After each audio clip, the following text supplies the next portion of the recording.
Ladies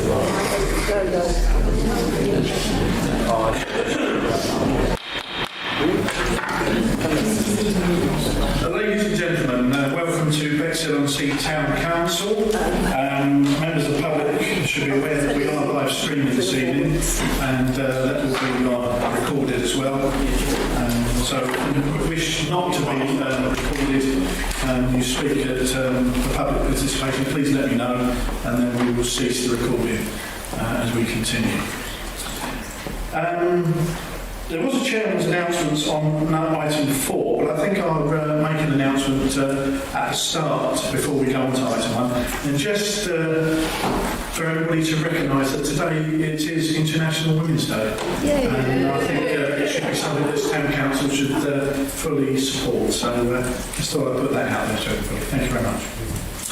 Okay, item 1 on the agenda, public participation. I see we've got a number of members of the public present.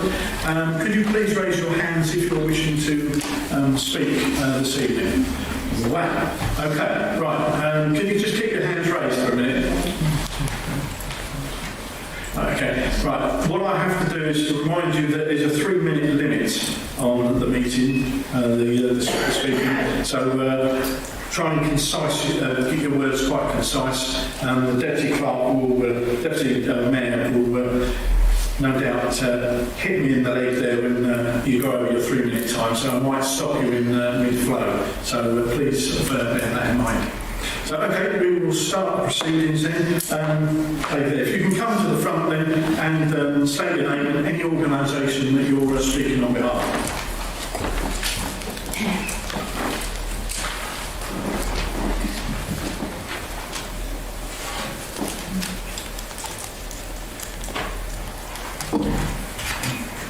Hello, good evening everybody. My name is Sharon Blagrove and I'm here to speak on behalf of the residents of Bexhill.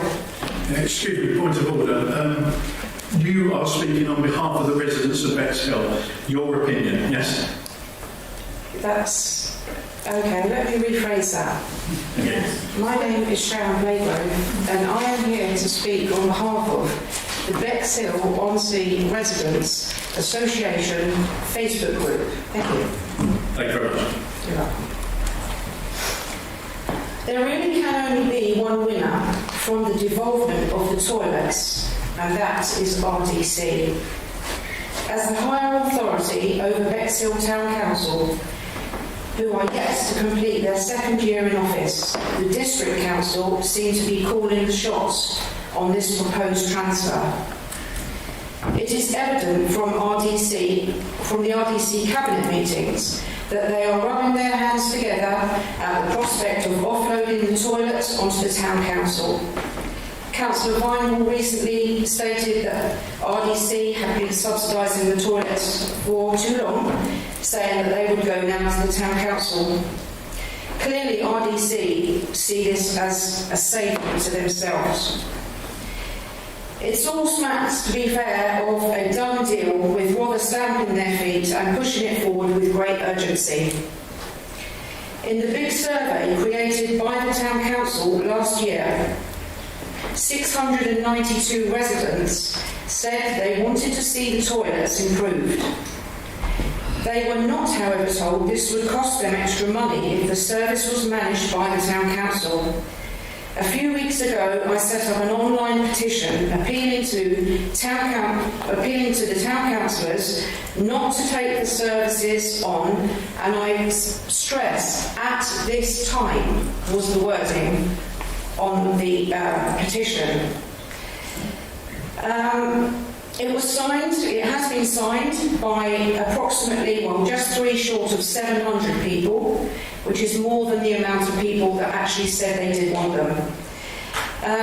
The town clerk once said to councillors in a meeting which I attended as a councillor that this is what all town councils do, i.e. take on the toilets.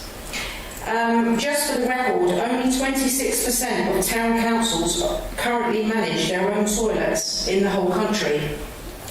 I can confirm I am not against the toilets being taken on by the town council, but for the following reasons I believe now is not the correct time. The election is only 8 weeks away. The council will be looking very different, with many of the councillors not re-standing. What a terrible legacy they will leave behind them if they vote for this now and then just walk away. Please think of the residents that elected you to represent and do the best for them when you make your vote. Keep in mind that the election is only a few weeks away and the residents are watching and listening. There's been much public opinion. I'm afraid I'm going to stop you there because you have overrun your 3 minutes and there are a load of people wishing to speak. Okay. I do apologise. Thank you Very much. Could someone over here wanted to speak? Yes.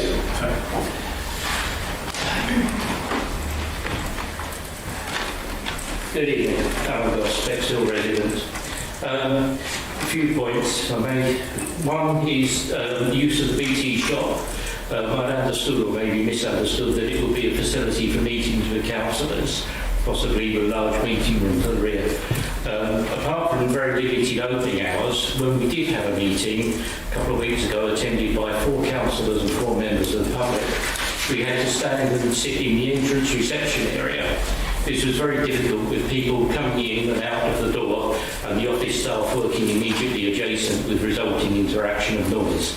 Is there a separate meeting facility available in the building for this sort of thing? Secondly, there appears to be no published information in the public realm on the lease negotiation for the transfer of the toilets.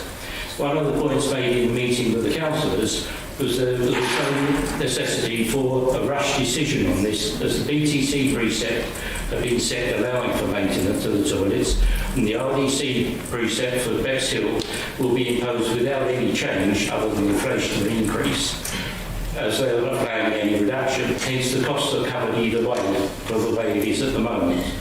Full consideration should be given to the final RDC offer with public consultation. In relation to the previous item, could the public interest documents such as surveys, committee reports, etc., for items such as toilet negotiations and any other asset transfers be made available on the BTC website?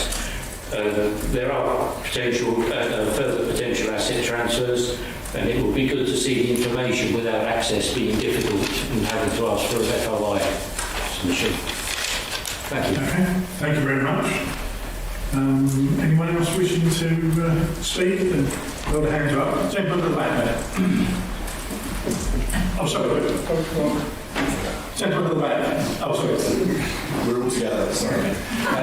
Good evening, my name is Kevin Terrell, a resident here in Bexhill for over 5 years.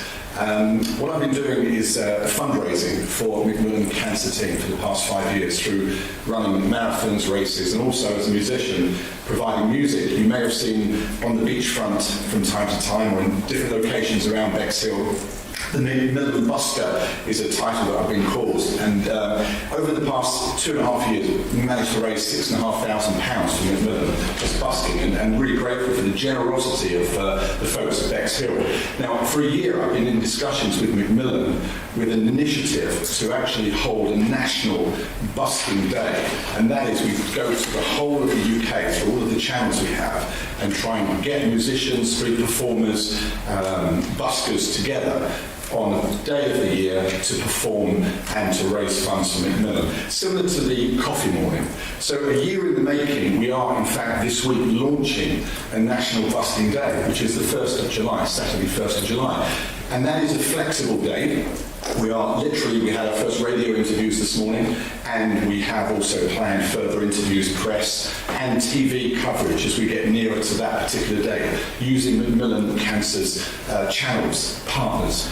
One of the partners is Marks and Spencer's, and they have agreed in principle to allow their 1,200 stores around the UK to be used as hosting sites for the musicians to perform in order to raise funds. So I'm here really just to say, as we're about to start this promotion of what could be a regular date in the Macmillan fundraising calendar, I'm a Bexhill resident, and I would love the support of Bexhill Town Council as I now go and speak with people and we start to promote this particular initiative around the country. I'm not looking for anything specific. I'm not looking for money. We are going to be doing the administration and sending out the resources, Macmillan resources, shirts and buckets, ourselves, but at some point I might want to come and ask if there's any help, perhaps as a resource for people to assist with me as we kind of grow this initiative. We're not sure if we're going to get 200, 2,000 or 20,000 people around the country. We just have signed up today the largest Scottish social media site with over 250,000 followers that are willing now to promote this venture as well. So we're going to make this a national event, and I'm seeking the support of Bexhill Town Council as we get the word out to the rest of the country. Thank you very much. Thank you. Gentleman at the back had his hand up earlier on. Yeah.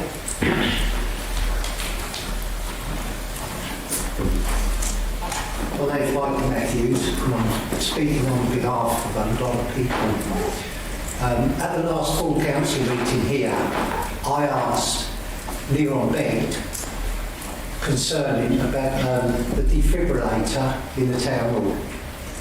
I also asked, would they have a letter go out to all staff to where the defibrillator is? That night I left, and people in this meeting didn't even know where it was that come in the town hall block.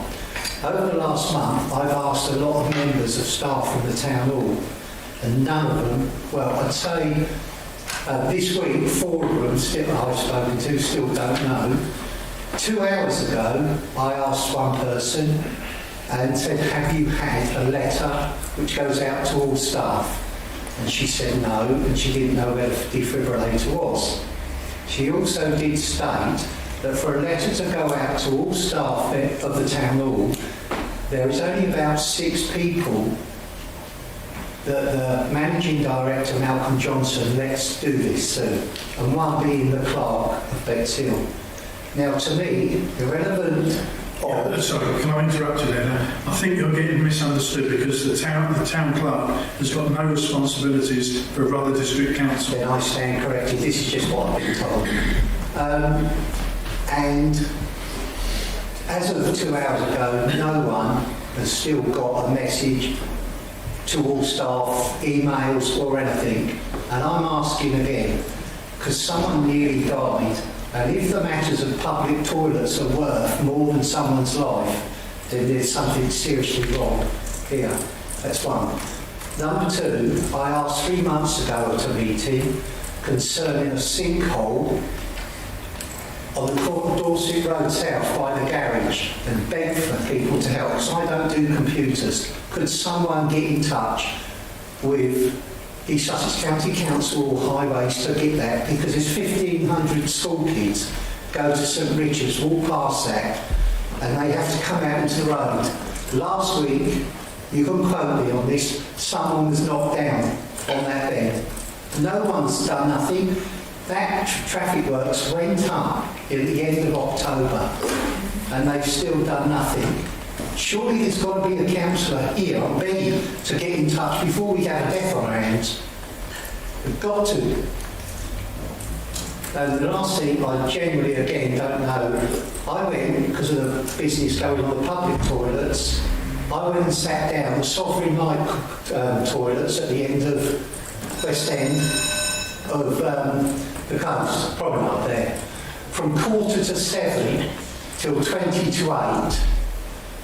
No one was there to clean them. So the company's called SHS. I don't know what they are doing or when they clean it. Okay, thank you very much. Thank you. Was there anyone else wishing to speak? Yes. John Brailsford, resident Bexhill, speaking on behalf of myself. When the Bexhill Town Council was formed, we were advised that many grants could be applied for. I'd like to know how many have been applied for and how many were successful. My understanding that BTC has only one asset, the allotments. Are they leasehold or freehold, which operate as a loss to BTC? Is this correct? As mentioned on the video by RDC, they would save £1.7 million by devolving assets to BTC. The assets are being offered, raise no funds, and as far as I can tell, how will BTC fund these? If this figure is correct, the only way BTC can fund these is raising rates. A response to an email from the town clerk about using an outside solicitor to look at the leases. And she said, the RDC don't use Surrey Hills for their lease work, only use Wilden District Council's legal department. As this is an important commitment by the BTC, I think the lease expert should be engaged to give their opinion to protect BTC. The last meeting I didn't attend, the F&GP. When will the live streaming be available on the website? It's over a year since it was guaranteed, sorry, not guaranteed, but 100% voted on that this would be happening.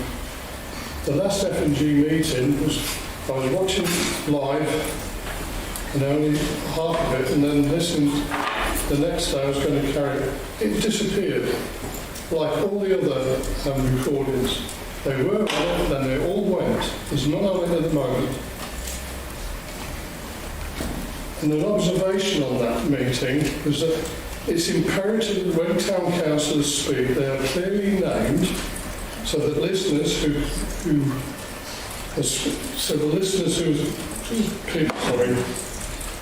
so that listeners know who's speaking. It wasn't always done on the F&GP. I can't remember the other ones. And it's different if it's video because you can see people speaking. If it's just people speaking and they're not named, you don't know who they are. And the other thing is councillors were always talking the person that was speaking. And I think that shouldn't be allowed. Thank you. Okay, thank you very much. I believe there's one other person wishing to serve, two other people. So, gentleman in the yellow, come forward. Hi, my name is Andrew Crotty. I'm a resident of Bexhill Town Centre, sorry. There's two questions. One is that I've attended some Bexhill Town Council meetings and asked questions, but I've never had any answers back. I'm still waiting. Second question is, have all the councillors of Bexhill Town Council actually read the report that RDC did to survey all the public toilets? Because like I said 4 or 5 months ago, that we actually met the surveyor outside Devonshire Square toilets, and he was flabbergasted because he had never seen anything as bad as the ones at Devonshire Square, even though I informed him that twice they had had over 50 grand's worth of repairs done. And just wanted to tread lightly with the Bexhill Town Council due to elections, basically is, do you know what you got yourself into? And do you realise the outcome if it all goes wrong? Thank you. Okay, thank you. And one other person. Thank you. Paul Redden, past mayor, past councillor. First of all, I'd like to congratulate the town council on the 5 notice boards that you've put around the town.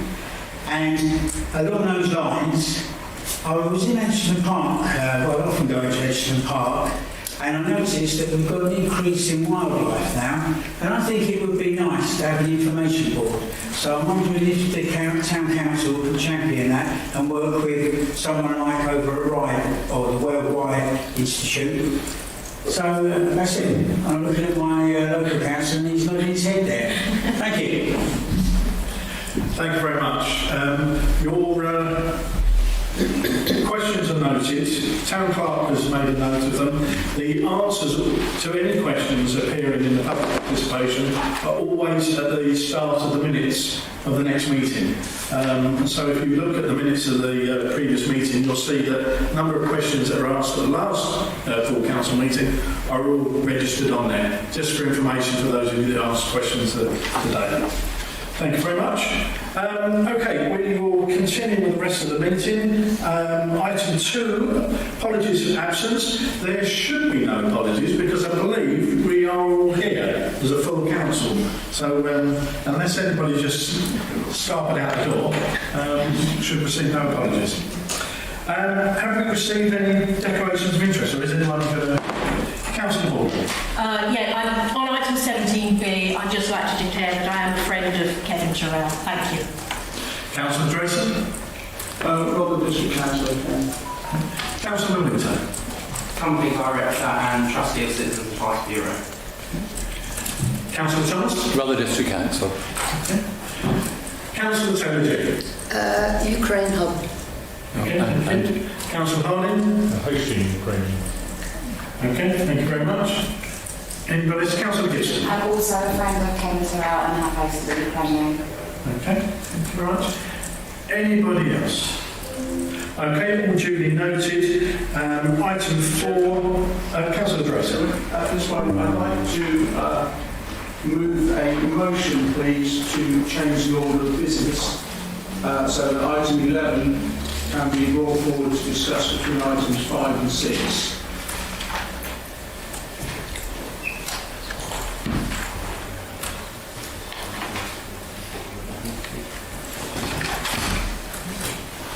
Okay, we have a proposal to move item 11 through into between item 5 and 6. Have we got a seconder for that proposal? Councillor Thomas? Seconded. Second that motion. That motion. Is anyone wishing to talk further on that particular motion before I put that to the vote? Councillor Morgan. Just to help before we vote, could I ask Councillor Drayson why he wants this to happen? Yes, you can. Right, because it doesn't require me to give a reason. There's a lot of members of the public here who I suspect are here for that item and can go after we discuss that item. Should they wish to. Okay. We have a motion put forward and we have a seconder for that. If everybody's okay, I'll put that to the vote. All those in favour of moving item 11 in between items 5 and 6, please raise your hand. That is carried unanimously. Thank you very much. And there's a sigh of relief from the members of the public. Item 5 minutes. Have I got full council approval to sign them off as a true account of the meeting held on Wednesday, 8th of February? All those in favour of me signing them off? Anyone against? Okay, thank you very much.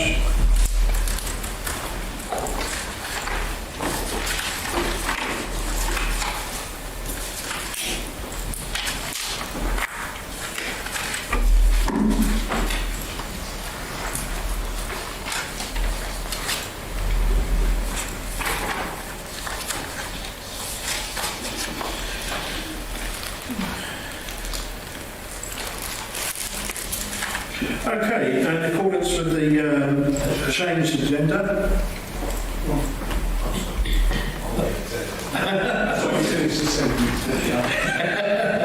In accordance with the changed agenda, we will go to item 11 on the agenda.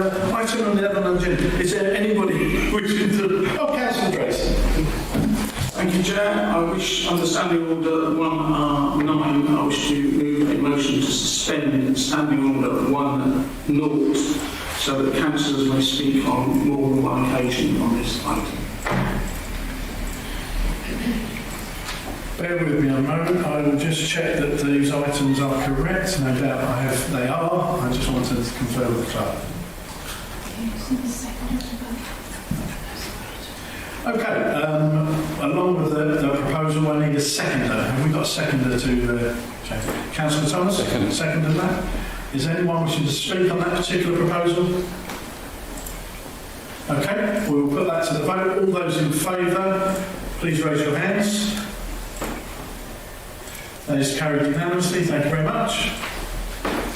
Councillor Drayson? Thank you. You know what I said that from then, because I've now got a declared interest as a member of Rother District Council. I've been advised that as this discussion directly hinges on the finances of Rother District Council, I must leave the chamber and not take part in the discussion and the vote. I'm a little disappointed because I've been voted onto both councils by the residents of Kewhurst. If I can't speak here because I'm a member of Rother, I can't speak at Rother because I'm a member of Bexhill Town Council, it means the people of Kewhurst don't get full representation. Thank you. Councillor Thomas. Chair, although I personally don't feel there is a contradiction as such, there is technically, and therefore I shall be withdrawing as I did on the previous occasions. Thank you very much, Councillor Thomas.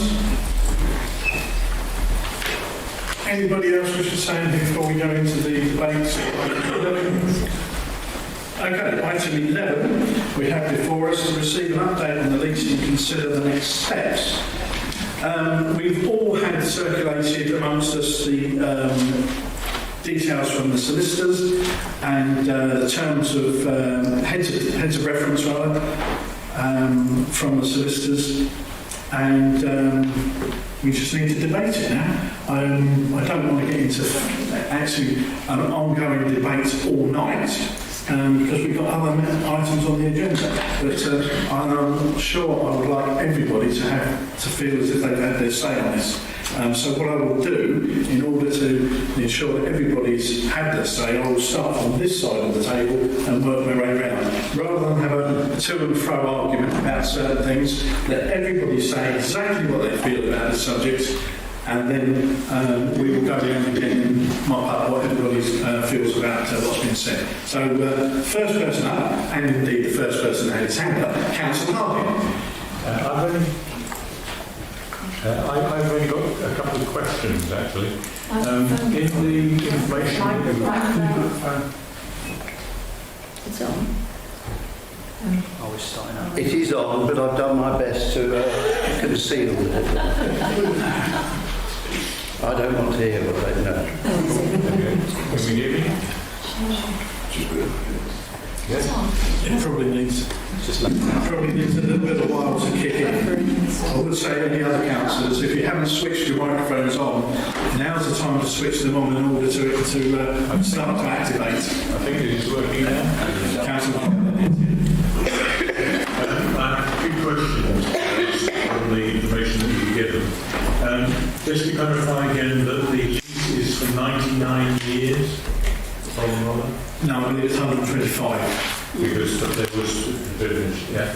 And then the second one is that in the heads of agreement, or whatever it is, there was no break. So that means that once we've, Bexhill Town Council accepted it, we've got them for 125 years then. There is no handing back to Robert or any other organisation. You're talking about a break clause? Yeah. Yeah. Hold on. That's correct. As they are, there's no break clause on there. Thank you. That's a question I need to ask. Councillor Casper. Thank you very much, Chair, for giving each of us the opportunity to express our views about this, because I do think that it is extremely important. I've written a few notes, so I'll try to be as succinct as I can. I have timed it, and it's about 4 and a bit minutes, so I'm keeping my fingers crossed that you will allow that. So, like many residents I have spoken to, I'm very much in favour of giving this issue serious consideration. But I'm not convinced that for such a big and costly project, full consideration and consultation has been exercised. There's been no serious attempt, as far as I'm aware, to involve the public. No public meeting where various considerations are properly aired. This is, I believe, a serious failure by the Town Council that professes to be a listening council. There's been no overall evaluation of the merits and demerits of this proposed asset transfer, as far as I'm aware again. For example, one resident asked at a little meeting that we held in the shop in Western Road whether a SWOT type analysis had been carried out. Now that seemed to me to be an entirely reasonable question and expectation, and I'm not aware that such a standard assessment has been carried out. If it has, it's not being shared with us. No need to conclude debate, it seems to me, until we are satisfied that no stone has been left unturned, especially with a new council about to be elected. If we are not careful, they could inherit a poorly thought through legacy, and a very costly one. No, apparently, consideration, as far as I'm aware again, it's certainly not been shared with me, given to models used by other town councils with regard to taking on the asset, so-called the comfort of the toilets, essentially to limit the impact of the costs on our residents. We've been informed, and I think it has already been mentioned this evening, and I quote, "It's what local councils do up and down the country. Well, some do, seem to be about 25%, whilst many do not, about 75%. There is no evident business plan that I've been aware of again. That would seem to me to be a serious omission. No explanation as to why an inexperienced group of councillors have chosen to disregard the advice, the guidance of the CEO of the East Sussex Association of Local Councils, who stated we should not consider taking on this asset transfer with leasehold conditions attached." I don't have any lasting confidence in some of the costings and their impact on the budget. I could list a number of examples, but just a simple one. Just one example for the moment. The Essential Repairs Surveyor's Report provided costings of about 360,000. But given the date of that report and the way inflation is applied to building materials at the moment, I would confidently say that that will be exceeded by about 70,000. Of course, it's possible to dismiss, to present such costings as only costing a Band D resident 74 pence a week. But whichever way it's sliced up, it will result in about £500,000 worth in total being taken from the wallets, purses and the pockets of our residents. And for that transfer, in my view, has not been fully evaluated. Just lastly, if I may. Being the only councillor, I suspect, to have visited all 14 men's toilets, a dubious statement of uncertain worth, and witness firsthand the state that they are in, I do oddly remain receptive that it is something that we should have a look at. But the responsibility, as I see it, is on us to present a convincing case to our residents that such a transfer is good value for money. I don't believe we can. Finally, we should not be led by a calendar determined by others. We need to be confident we have got it right. We are not there yet, in my view. Thank you. Next person, Councillor Taylor-Jett. Thank you. Right, well, I have personally inspected the ladies of the 14 toilets with council capacity, and it was an enlightening experience indeed, and confirmed all our convictions that we need better toilets. And I think everyone would agree that everybody in Bexhill would welcome smart, clean, attractive toilets. Now, although I've experienced social media challenges from a particular group of people, I have not met or heard from any resident that didn't welcome the idea of the town council running them. And we've had 2 councillor surgeries in the last 2 weeks, and obviously there's been a lot of debate, and all I've had is enthusiasm. And I would like us to try and tap into some enthusiasm for the possibilities. For example, there are lots of interesting things to discuss, which of course will take time to discuss, and we will have a year when the contract continues, when we only do enhanced cleaning. We'll have a year to make all the plans and get the best project going. But questions like, do we repair or do we replace with smaller but attractive toilets? Do we have toilet pods like Crewkern, or toilets with Christmas lights like Basildon, or eco-toilets like Calm? Or do we include changing facilities? Or do we have 2 toilets that are individual and open onto the street? Should they have adverts in them, or local artists decorating them? Seven Oaks won Local Loo of the Year last year with its wonderful murals. Could locals take on individual cleaning contracts? Would some toilets need a twice daily clean? Would paying 25p with a contactless card help to keep vandalism down and our costs down? All of these questions, I agree, have not been decided, but they present exciting opportunities, and we will have time to work all this out within budget. The 74p extra as a Band D property is not irrelevant. I mean, although we are collecting a lot of money, it's not going to impact on any one person with enormous impact, although obviously you will appreciate that times are hard. But I do not think the residents of Bexhill will welcome being thrown into a situation where they're really worried that Rother may have to close the toilets. And as I understand it, toilets are not in the Rother budget. So if we don't do them, they will have to really cut back, maybe on most of them at least. Or else we will end up asking paying Rother to do them for us. If we refuse to do that, then we are the ones who have closed down the toilets for Bexhill. This is really what we want, and this is really what residents want.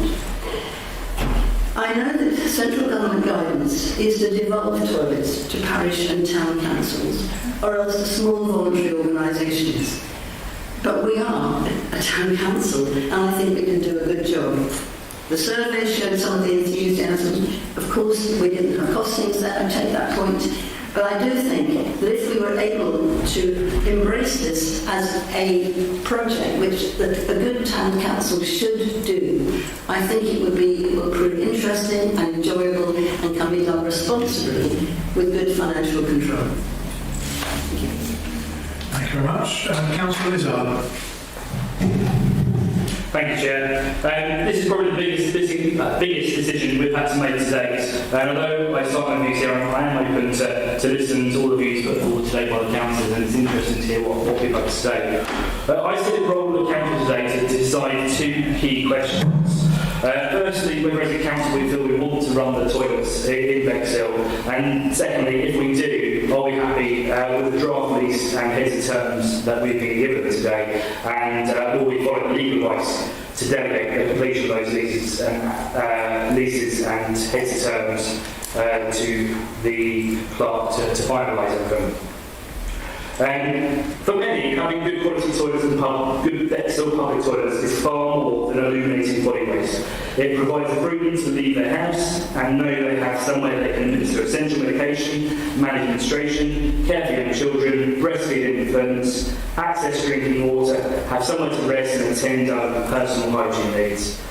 Howard Martin, President of Bexhill Chamber of Commerce, has recently online stated that toilets run and adapted for modern coastal use can also be a real asset to the town and actually attract visitors for the economic benefit for the whole town. He goes on to cite Bournemouth, Southend, Poole, Bridlington as having good toilet schemes, and calls on the council to have a vision on this.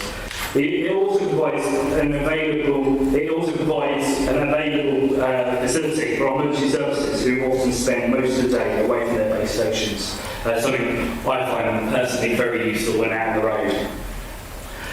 The big issue we have, though, is currently under the stewardship of RDC, the toilets have not been prioritised or managed well, and they've been left in a poor state of repair. We know that the reason for this is that the local authorities toilets are not legally a statutory service, and they have to provide, and their limited funds and time are not focused on this important resource. They're focused elsewhere. I'm pleased that following the motion of the last council meeting to engage a bit more, many councillors, including myself, have had some fantastic discussions with the public in surgeries and different needs. From the discussions I've had with the public, again outside the social media bubble, it appears most people don't really care who manages the toilets, whether it's RDC or us. And I'm not overly concerned about paying a little towards them, as long as they actually see some results from their investment. They do begrudge paying though, just to see the toilets decline year upon year upon year. It would be wrong for me not to consider the petition that's been put forward to us today. I find it extremely sad, though, that those with a long-standing political agenda have used lines into visual language to scare and worry local people instead of facilitating some of the constructive debate that could have been happened around this area. Though, to look at that debate and that petition in a bit more detail, it's important to understand why people have been signing it. And I'll cite a few comments for the reasons why they're signing it. Susan Cox states that she's sick of agreeing to council's display. Catherine Dalton states that this double charging is a disgrace, and Pauline Pearson believes it's unfair to charge twice. Jean Mill doesn't want to pay twice for convenience, and Julia Simpson signed that she has had enough of seeing our countryside destroyed. It's clear from a lot of comments that's been put on this petition that people are really worried about paying twice for the same service. And I think it's important that we address that. And I'm pleased that we know and we can confirm that that is not the case. If we take over the toilets, Bexhill Town Council will be charged for the toilets, not IDC. They're only one charge for that service.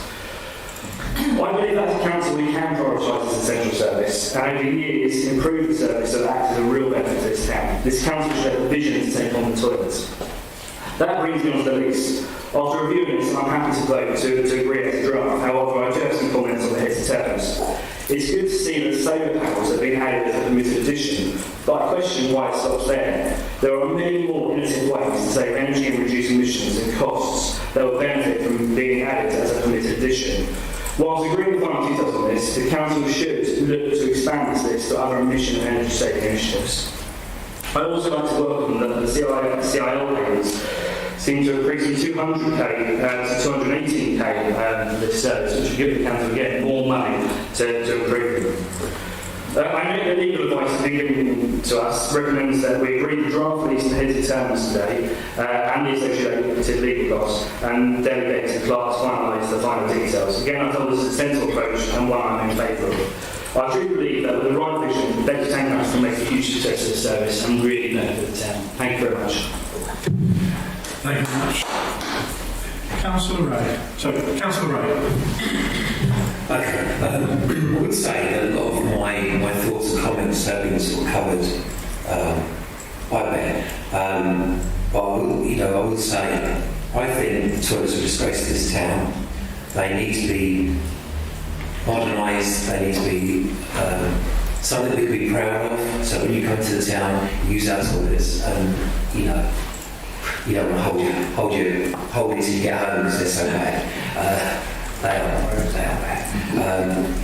Like a comment from the public earlier, the cleaning service in there is appalling. I've witnessed it myself from working at a barn. They're in and out in seconds. You can go in afterwards, there's still a mess in there. The service isn't great, it's appalling. And if we've got a way of changing that, improving that, I think we should take it.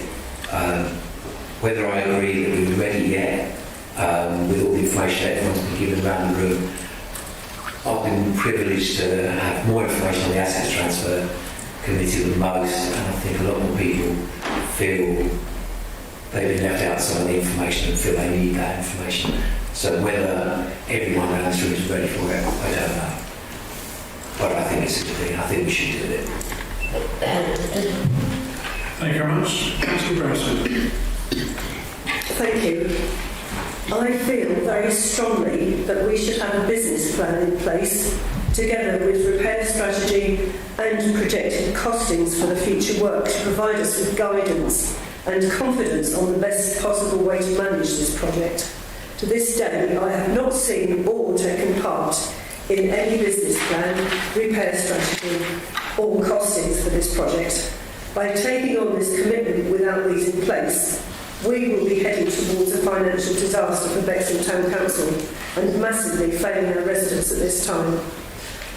Under the terms of this draft lease, Rother District Council proposed that the handover to Bexhill Town Council starts in April 2023. This is the commitment we have been asked to agree to. If we go ahead and make this hasty decision, we will pass the results of this to future councillors who will be left to manage the consequences of this enforced obligation. I feel that Bexhill Town Council has the potential to do an excellent job for our residents, but only when we have a business plan and financial strategy in place. We should not be rushed into making an irresponsible decision at this time. We should each consider whether our loyalties lie with Rother District Council or to the residents in our respective wards. On that basis, I would like to propose a motion to defer making a decision on these toilets until after the forthcoming election, when we will have councillors in place for a 4-year term who are able to ensure that Bexhill Town Council will bring this project to a successful completion. And if that goes ahead, I would like to request a recorded vote for this motion. Thank you. Yeah. In order for everybody to have a say, I'll come back to you after we've been round the table. Thank you. Thank you, Matt. Councillor Norris.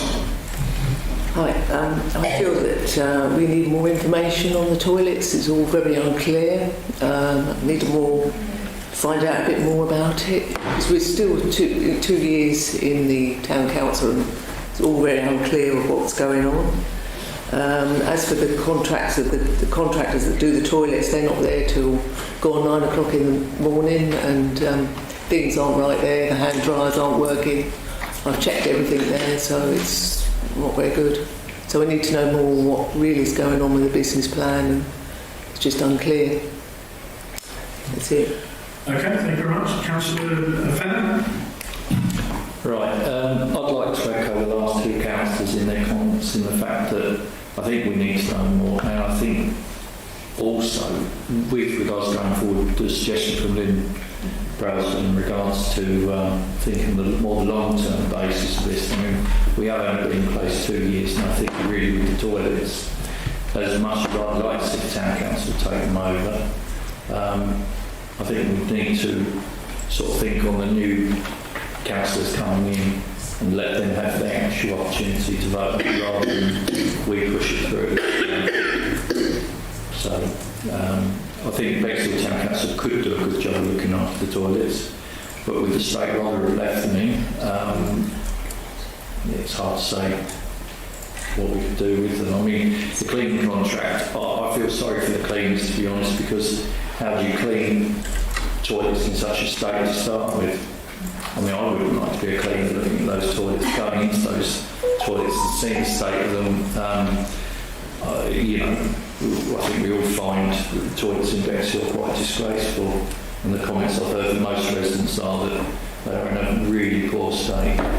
And if you look around London, a place like that, a lot of them will be shut down because of the costs involved. It would be a case of, sorry, we can't maintain these, it would cost too much, we'd shut them. So if we want to keep them open, I think we've got to spend more money on them, but where's that money going to come from? And how are we going to justify it? But people will have to understand that money will have to be spent on them to actually get them up to a decent standard. But I don't think we, at the moment, know enough to actually go progress. So, thank you. Okay, thanks very much. Councillor Baldry. Oh, right. Sorry, I thought you were saying that. Forgive me. But it gives you more of a chance, doesn't it? Because I think the person who speaks last, so much would have been said that it will be that much more difficult. We were taken on, elected by the residents to make a positive difference to this town. That was why we were elected. And I've heard a lot of talk this evening, both from people who feel we should take on the toilets now and people who feel that they should be delayed, saying we shouldn't take them on because the toilets are in such a state. I'm saying we should take them on because the toilets are in a state. Because as town councillors, if we can't make a difference to those toilets, we're not really doing the job that we were elected to do. We were elected to make a difference to this town. Now, I'm just going to cite two groups of people and then tell you what we've had responses back from residents. I want everybody here to consider the elderly. We've had lots of talks with elderly people in Bexhill in our surgeries, and they've all said to us, without giving too much detail, that they need those public toilets, because the older you get, the more you need to pay a visit to the toilet. And they want to feel that they can go to toilets that are improving. They don't want to have to wait until they get home because they dread going to the toilets. But it's not just elderly people. I've also had a lot of feedback from young mothers who say no self-respecting mother would go into those toilets and change their baby because they are such a disgusting state. Now, as a town council, we have a responsibility to put that right. We have to start somewhere, and this is where we should be started. It's 14 toilets. Nobody is suggesting that we're going to put everything right in the first year. We all know that the survey which came through is above in repair costs, the still money which is coming, but it will make a very good and very fundamental start. And if at the end of the first or the second year there are 2 toilets in Bexhill where mothers can go in and change their babies, and those baby changing areas are clean, and elderly people can go and use the toilet without thinking maybe I'll just catch the bus home and I won't stay shopping, then I think we've done the job which we were elected to do, and that is to make a difference to our toilets. I just want to make 2 more points. One is that we've had 2 surgeries, we've spoken to a lot of residents, and without exception, they have said we would like the town council to take on the toilets and we want to see better toilets. So the feedback that we've had has been very much in favour of this happening. And the other is this view that somehow people have not had enough information. Certainly those of us on the Asset Transfer Committee had a lot of information, and those papers were sent to all councillors afterwards to read. I think we have to bear in mind that some of that information was commercially sensitive. So when it goes out to procurement, if all the information goes out and has already been given out, it won't be a fair process. So there has had to be some procedures where we've asked, for example, the public not to share, and that's why it maybe some people feel that they haven't had the information that they want. We were elected to make Bexhill better. Let's do it. Councillor Gibson. Thank you. I just want to preface this with that I'm aware people have very strong feelings about this issue and there are a range of opinions within the room. I haven't come here tonight with a predetermined opinion, and I welcome everyone's opinions in the informed debate, so thank you for that. I just want to talk about residents. So I've made myself available to residents to talk specifically about this issue, and I've listened to all that residents have told me, and now I feel it's my duty to give a fair and accurate representation of what I've been told by them. So I've held 2 surgeries in very public places, the train station and the promenade, which was so busy. There were so many people wanting to talk about toilets. I've spoken to a very wide range of people of ages, all ages, including those on low incomes and people on benefits who might find this potential increase in council tax the most difficult to bear at this moment in time. I've also spoken to some local businesses. Pretty much everyone I've spoken to wanted the council to take the toilets on. And most people thought there were more pressing issues in the town. At one surgery, I honestly had more comments about the state of the windows in the newsagents in the old town than concerns about us taking on the toilets. So I just have to flag that. Bear with me a second. So most people said it was obvious the council should be running them. The most common response I had was, why don't local councils run local services? We're ideally placed here to have more knowledge of the town and what the needs and issues of Bexhill residents are. The toilets at the moment are not fit for purpose. Everyone told me they're disgusting and unusable as they are. There's a number of complaints about broken doors, lack of toilet paper, and also that there's a real variety in the condition of the toilets, and it would be great to have them all delivered to the same standard of cleanliness, if nothing else. And residents felt that was something the local council could deliver. Women and some men told me they don't feel safe using them on their own. A lady with IBS, some older people with young children told me these toilets are a lifeline despite their current dire condition. They plan their visits to certain parts of the town, like the seafront and like manor gardens, around the fact there is toilet provision available, even if it's unsatisfactory. People had lots of suggestions how they could be improved, lots of comments about the times they were open. Do they really need to go until 10? Could we look at keeping them open in daylight hours and closing them a bit earlier? which might stop vandalism and keep them safer. People wanted improvements. Disabled people told me they wanted improvements and accessibility to the toilets, which they felt the town council could deliver wherever they failed them. There were also environmental options that we could use for the toilets in terms of, we talked about that as well, and mums wanted toilets to be baby change friendly. Every single person I spoke to told me the toilets could be better, so they're obviously not fit for purpose at the moment. People had ideas about us using local companies and staff. If we take the contract on, this could be a chance for the council to work with local people and perhaps places like the Pelham to deliver local services for local people, run by local people. And everyone I said to, I spoke about the finances, every single person said it was worth paying a small amount more if they got a service that was usable and better. They understand their RDC council tax might not go down, but that might free up money for more essential services in the town. And there were comments that if the toilets stay with RDC, they'll fall into further wreck and ruin and end up having to be closed and lost to the town.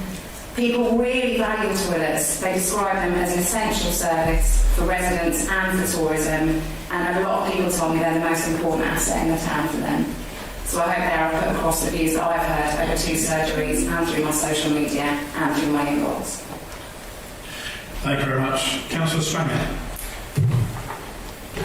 Thank you.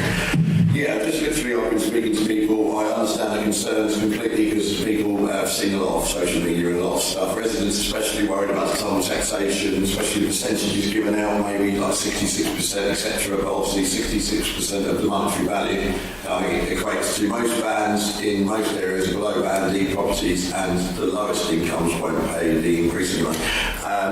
But also the biggest thing from people was saying, just to say to them, as everyone said and echoed everyone said, and obviously it's a big decision to take on, but if, like, it's not an essential service, so Robert does not have to keep it. And at the moment, with their tight budget, everyone's budgets are tight. Local government, central government funding is reduced. If we don't take this on in 2 years down the line when we relook at it, they might not even be, most of them might not even be here to take it on. And then we've been back to the town council for what purpose? We haven't taken anything on. I think we've got some bits and bobs, but not anything substantial. I believe we're the only area in Rother as a parish or town council that doesn't manage their own toilets. I believe Roy does, Bassett does, and all other parishes within the Rother District Council. And like I said before, it's not an essential service. We want to now diversify and attract more people to Bexhill. And like you said, the state of the toilets, no one wants to use them. They're not going to give off a good tourist kind of... my wife has a medical issue, so she has problems. She uses the toilets very, very often. So if you're too far away or something like that, she gets in real trouble. It can be a real embarrassment for us. So I think that's another thing. I completely understand the concerns of residents, and it's going to cost a bit more. The majority of people I spoke to would be happy to pay something more if they're done properly, and that's about all of us or whoever's re-elected, is mainly making sure that we spend the money properly and not wasting it and not letting it run the budget go out of control. That's our responsibility to manage it and oversight it. And obviously, Robert District Council have offered still money, which is going to pay, I think it's 200,000, or it's going to pay a substantial amount towards the refurbish. It's not going to pay for it all, but even if the budget comes to 500,000, you break it down into the residents of Bexhill, which is 27,000, is it, somewhere around there. It's an increase, but not substantially that's going to make anyone too hard up. That's all really. I'm still told on the decision, but it's important to listen to everyone's views and make a decision when the vote comes. Councillor Barfoot.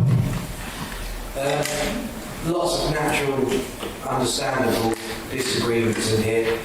The one thing that none of us would disagree about is that our toilets at the moment, they're not reaching satisfactory. That's dire. Our toilets aren't reaching satisfactory in a town with so much exceptional stuff and culture in it. For our toilets not to be satisfactory seems crazy to me. So the RDC have been in control of something that hasn't reached the level of satisfactory for years and years and years and years, and actually got progressively worse. So keeping it short and sweet, I would say, are we willing to back ourselves that we can reach satisfactory? Now, if I spoke to every individual person in here and gave them the mission, would you be confident in improving Bexhill in your chosen area and whatever you're assigned to do? The answer would be yes, otherwise it'd be very strange for them to be on town council. They're driven to help Bexhill, so we're a group of driven people to help Bexhill. I would say that we are worth backing ourselves to at least reach satisfactory, a level that we haven't got to with RDC. We say with RDC running the toilets, then again it looks to me to be a logical trend that not only does this remain below satisfactory, but it slowly devolves. So how confident are we as a council to say we can at least maintain where we are? You know, that would be a bare minimum. I would say we can reach satisfactory. I would say we can go above and beyond that. We don't care for the town. So to me it seems quite a simple thing that you wouldn't keep banging your head against a brick wall. You know, it's clearly not working for RDC. Let's back ourselves and take over what Claire said. You know, let's do what we were asked to do, which is make a difference. Okay, thank you very much. Councillor Winter. Is the microphone on? Yeah, we do. In my previous speech regarding the transfer of toilets back in January, I stated that I was astonished that any vote could take place on that night. I am once again astonished at how any vote can take place at tonight's meeting. All councillors outside of the Asset Transfer Committee have been sent the majority of the relevant documentation relating to the transfer of the toilets, including the toilet surveys with estimated costings for essential repairs. The overall estimated costs of the essential repair works, according to these surveys at the time of the reports were written, stood at £362,500. These estimates have more than likely increased in price as we would expect. Rother District Council is offering this council £218,101.90 of local silver funding. Plus, Bexhill-on-Sea Town Council has a further £87,715 in silver funding already being held.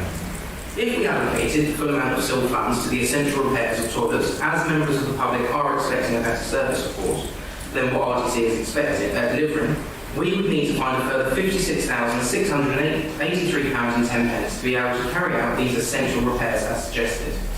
This, though, is only to meet essential standards, not what the Bexhill residents have been promised.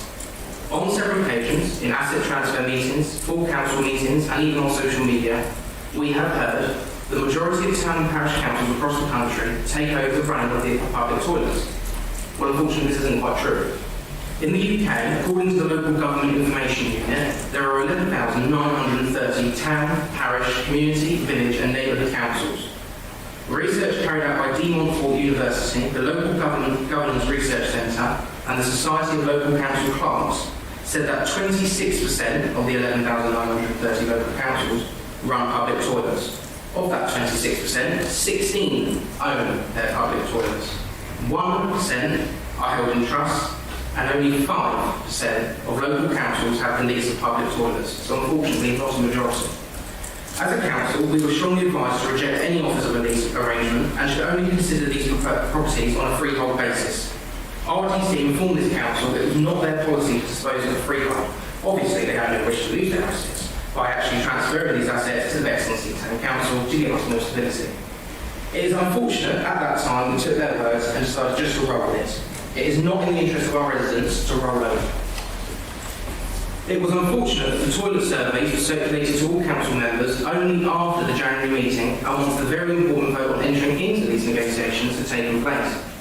Over the last couple of months, I have spoken with many residents from across Bexhill, and so many concerns have been raised about this extra expense at this time. Food bills have risen on average £800 per year per family, and we all know that gas and electricity prices have risen to unbearable amounts for some residents. This pressurised sale by RDC should not be entered into at this time. We need to protect our residents. In this chamber and at committee meetings, I have heard councillors in this room state, and I will quote, "Well, it is only a few pence a week." When I hear such things being said in council meetings, it completely angers me as a local councillor to hear other local councillors be so flippant with deciding how much is okay for our residents to afford. Well, of course, if you are financially secure, which many of our residents are not, a few pounds more a month is okay for you. I've taken a look through the draft head of terms we have been sent, and I know that the commencement date is the 1st of April 2023.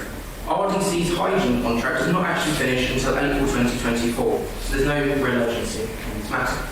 This council is 2 years old, and it has been challenging and hard work to get the small number of things that we have done to this point. This is the biggest decision in the past 2 years. There will be much bigger decisions to come, and this decision will set the tone for this council, whether or not it will be controlled by outside forces or work for its residents. We are here to look after our residents, and most of all their pockets, in this challenging economic time. We can look at this involvement in the next financial year when the financial landscape is clear. Thank you.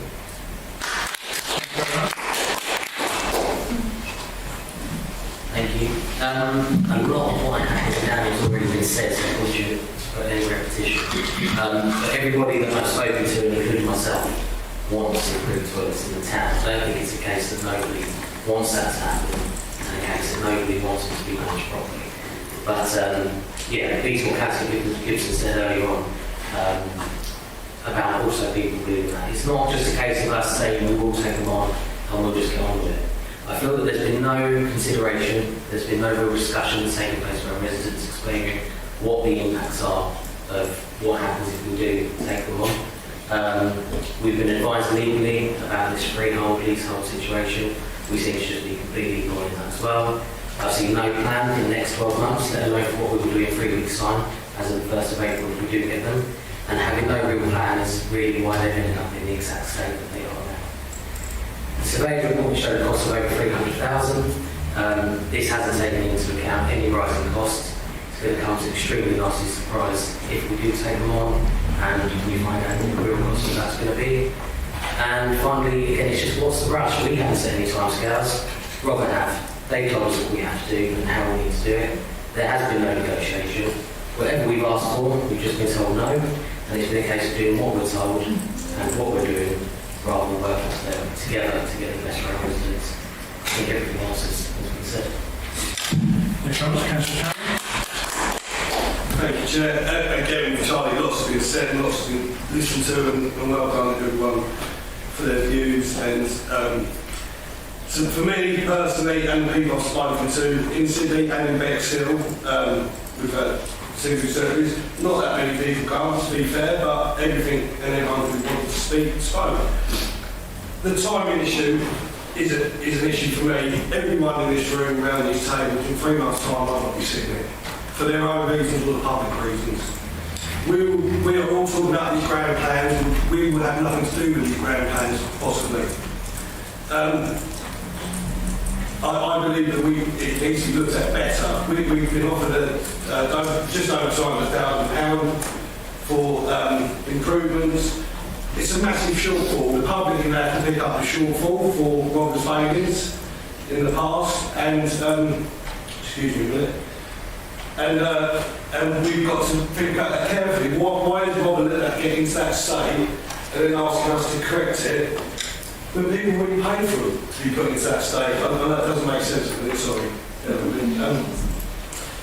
We've got councillors here that work closely with food banks, yet we sit around here saying it's not even £1, it's not even £10. And at the moment, money is precious. I'm working with people in Sydney, helping people who have less than £1. Literally less than £1. And it means a lot to them, £1. We really shouldn't be so flippant about talking about money, finances, because it really disengages us from the public. The lease and the freehold thing, I have to totally agree with Charlie. We forget about the lease. We were told do not touch the lease. Why did Robert not want Bexhill to own their own property, their own land? They want their own council, and they don't want to have their own structure. Everything else I think we can talk about, we need to think carefully.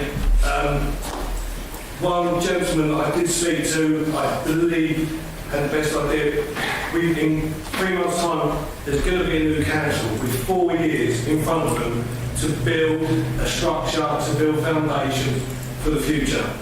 We do need better toilets. We should be ashamed that they got in this state already, but it needs to be done properly. Thank you, Chair. Right, everybody's had the initial say, what they wanted to say about things.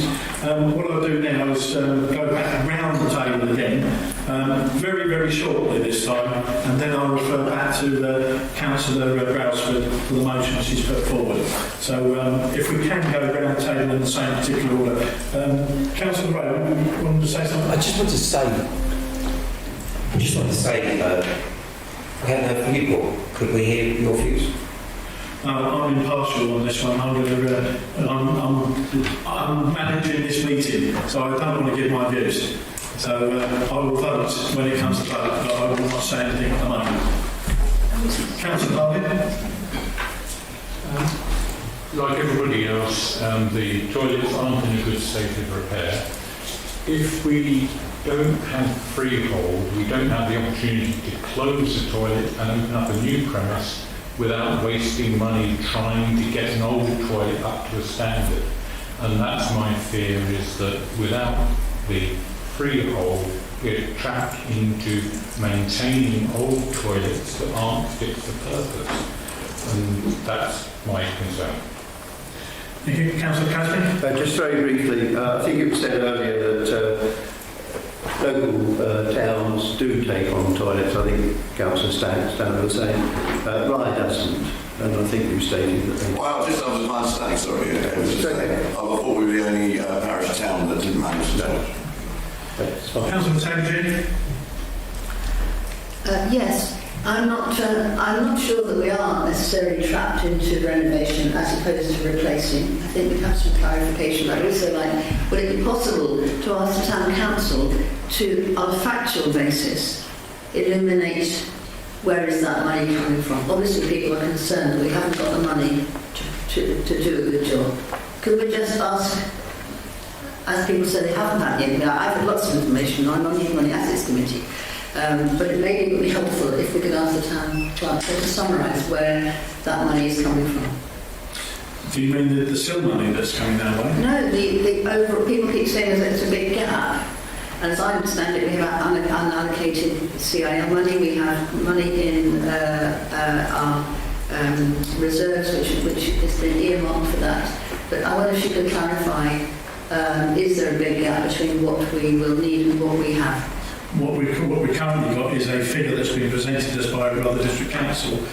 We haven't been able to ascertain the figure ourselves because we haven't gone out and tendered for any work to be done. And that's only when we get a real understanding of how much it's going to cost us as a council.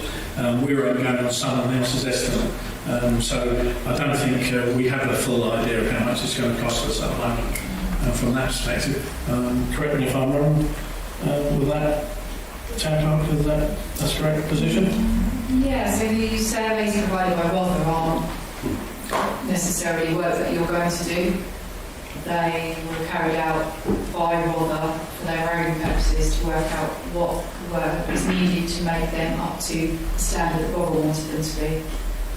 So the Asset Transfer Committee said that during the year that they would have to service the SHS contract, they would then work up their own spec of what they want each toilet to be, and then they would tender that out to local contractors, potentially not to one, potentially to a few, and divide them out into groups. So that was the idea that was spoke about, but no decisions have been made. Councillor Isabella?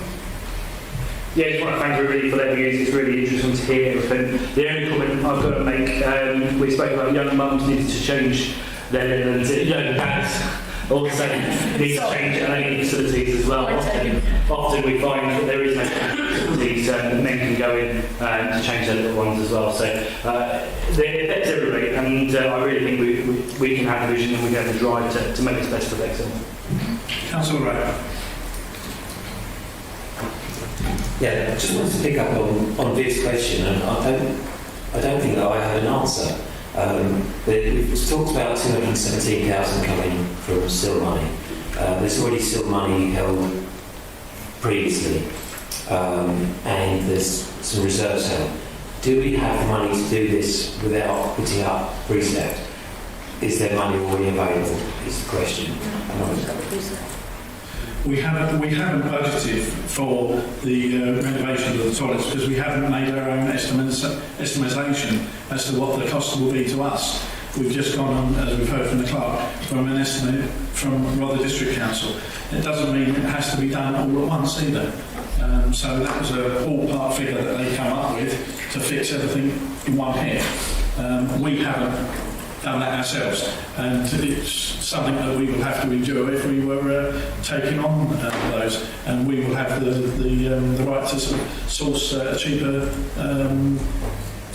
routes and stagger that over a period of time as well. Okay, can I just make the question more concise then? Do we have more than 217,000 available to us to spend on the toilets? We have, but we haven't budgeted for that at the moment. That's not a question, sorry. Yes. Oh, we have in the reserves. We have money that we could budget for it in the reserves. Is that correct? You have put aside £45,000 in the future asset fund. You have the still funding of I don't have that one in front of me. It's like 85,000, I think roughly was about. Then you have general contingency of 100,000. Repairs and renewals reserve of 13,000. There's a whole set of reserves that you have. Okay. Thank you. Councillor Burris. Sorry. Another comment I want to pick up on was someone mentioned earlier they actually felt sorry for the cleaners to have to go into clean toilet that's in such a state. That's kind of counterintuitive. If they didn't let it get in state, they wouldn't have that issue. I mentioned it earlier, I've been in the toilets. Got some wonderful photos as well. I've been in the toilets immediately after clean. It doesn't happen. They are stealing money. Yeah. If you pay for service, you don't get the service, then that's theft. Thank you. Councillor Bradsford. Thank you, Chair. I feel a lot more confident, and I do believe we've got a firm case to get these toilets improved. But I'd like to see a budget plan, a strategy to prioritise the work, and a business plan before we go ahead. Otherwise, we haven't got a proper track to run along, and we're just running around in the dark. Councillor Norris? Yeah, I feel the same as Councillor Brailsford. There's no business plan, and we need more information for our residents. And not at this time, I don't feel. Thanks. Councillor Fowler. Right, having listened to everything and everybody's opinions on this, I must admit I think as the Town Council we should be looking at taking over services from Rother. And I think we have to start somewhere, and I think the toilets are an important basis for us to start on, especially as Rother have failed in looking after them and sort of keeping a good standard. It sounds like we've got the funds to actually cover it in regards to what we have in reserves to cover it, so that makes me feel a lot more confident about us taking that over. So if we've got those reserves, then yeah, why not? I'm sure we could offer much better services than Rother can, and possibly find better contractors. Right, I obviously don't know what the contracts are involved with the SHS, but I think we can find better contractors to take over those services. And also, all right, we've got figures to actually look at doing the work on those toilets, but I'm sure we could come in at better rates if we actually source locally. So, yeah. Thank you. Okay, Councillor Baldry. Just I think we need to be careful of what I call a chicken and egg situation. When the lease has been taken on, we can go out to tender, and we can to local companies and to other companies and use our imagination and our desire to make the toilets better, and we can get firm costings. What we've got at the moment is based on the information we've been given without taking on the leases, because we've got that information from the survey from Rother. But at some point, you have to move further in order to go out to tender and get those firm costings. Thank you. Councillor Gibson. Yeah, I'd just like to say thank you to the residents who've come tonight to share their opinion. Thank you to all the councillors who've obviously put a lot of time and thought into thinking through what is the biggest decision this town council has had to make so far. And I'd like to say thank you to all the residents who came to talk to me on a freezing cold prom for a few hours last weekend. And I was elected to be their mouthpiece. I hope I've done them justice. Councillor Stone. Yeah, I'd just like to echo what Councillor Fenner said earlier, just to make sure it's efficient and also to explain to the residents who it is voted through, that we're going to spend the money back into the local economy, to local companies, the local, potentially employ people as a result, and I'd like to see if it is taken on some kind of apprenticeship work in there. Thank you. Councillor Barfoot. Yeah, I just wanted to address the 25% figure, about 25% of local councils taking it on. And it was sort of posed as a negative. I would be very surprised if it was the other way around, because it's going against the path of least resistance, and the majority of people opt for the path of least resistance. It's natural. That's why exceptional is exceptional, because it's an exceptional case. And obviously, the bigger the government, the wider the path of least resistance for smaller organisations like ourselves. So, without knowing the answer, I would like to know, okay, great, 25%, that's exactly what I would expect, because it's taking on more work, it's taking on more ownership, taking on more responsibility, which people naturally shy away from. It's completely natural and understandable. But I'd like to know what state those are in. Because if that 25% that's posed as negative, actually you go there and you think, wow, these are really nice toilets, these are wet, which is my suspicion, that would be the case, then I would say, well then let's be the brave ones. Let's opt to not go down the path of least resistance. Let's, again, coming back to Claire, your point, and do what we're here to do, which is take responsibility. Maybe opt out of that path of least resistance and make it up to and beyond satisfactory, like I would suspect that 25% of councillors who have taken that brave choice currently enjoy. Councillor Winter. Nothing at this time, Chair. Councillor Roscoe. I just say that we should be taking these toilets. I'm not against us having them, and nor are the people I've spoken to, but not based on what is on offer for us tonight. We've got to even stick with a ridiculously poor cleaning contract for 1 year, and if we do want to even improve the cleaning, we have to pay even more for that to happen.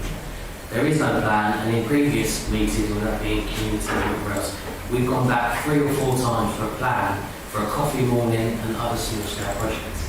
It's something that's costing us hundreds of thousands of pounds. We're just happy to go. Let's see how it goes. I'm sure we'll do a good job. Councillor Carroll. Yeah, I think everyone's pretty much said everything they need done. I will just clarify though, I had an email from another councillor saying that toilets will be closed if we don't take them on, from a Robert councillor. And just to go, if Robert District Council closes the toilets, that's a Robert District Council. That's not on us. They can't do that job properly, they can't do their own contracts. We need these toilets, they need to be better. That's for sure. We need to have right for better feel. Thank you, Chair. Thank you very much. Well, we've been around the table twice now. Everyone's had their say and put their positions out there. We did have a proposal put forward to us, so I'll revert back to Councillor Brailsford. If you could remind us of the wording of that proposal. Thank you. Well, is that right? Is that recording? It should be working. Okay. Well, I would like to propose a motion to defer making a decision on these toilets until after the forthcoming election, when we will have councillors in place for a 4-year term who are able to ensure that Bexhill Town Council will bring this project to a successful completion. And may I also request a recorded vote for this motion. Thank you. Okay. I'll just make sure the clerk's got the wording right on there. Could you just go through it again, please? Yeah.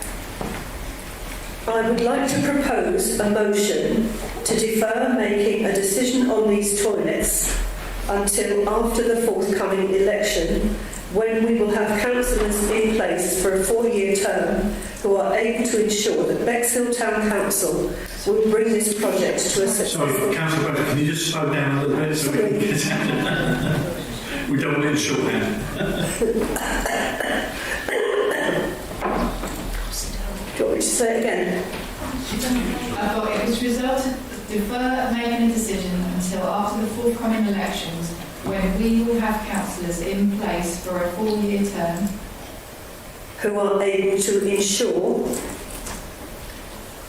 that Bexhill Town Council will bring this project to a successful completion.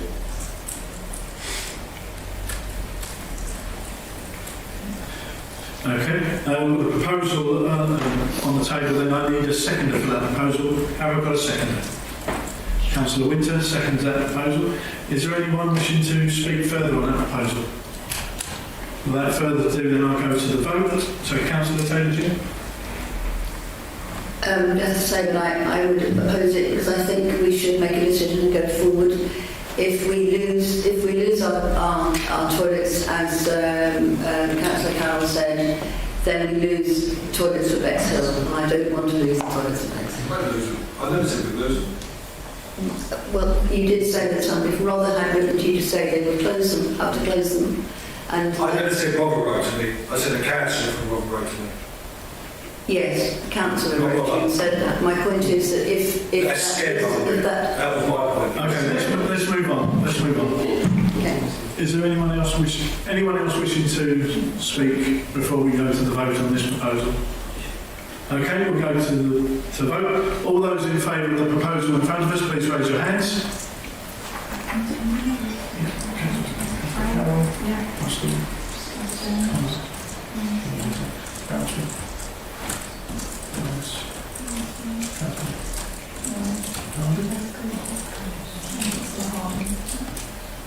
All those against?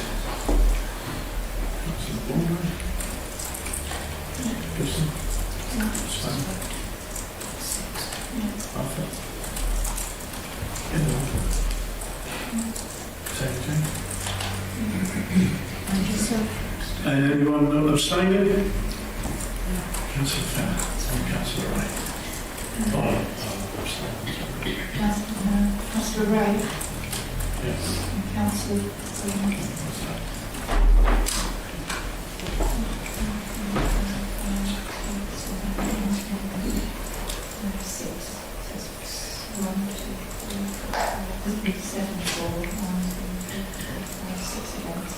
That's 7-4-6 against, so that motion is carried. Thank you very much.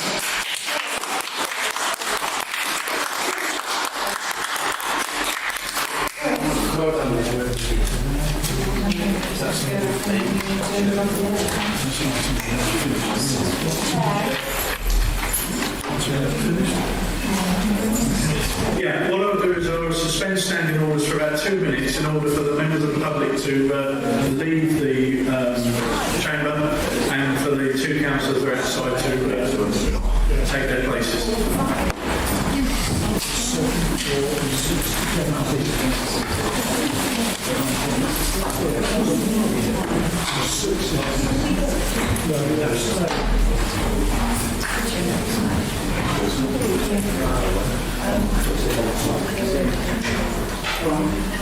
Just a second.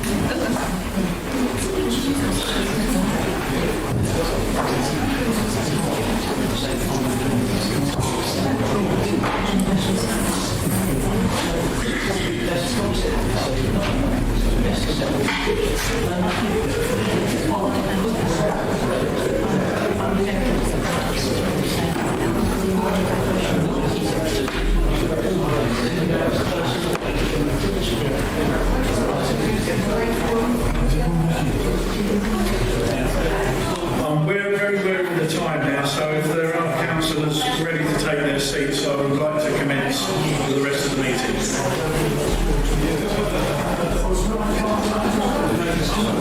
Councillor Carroll, I'd like to continue the meeting. Right.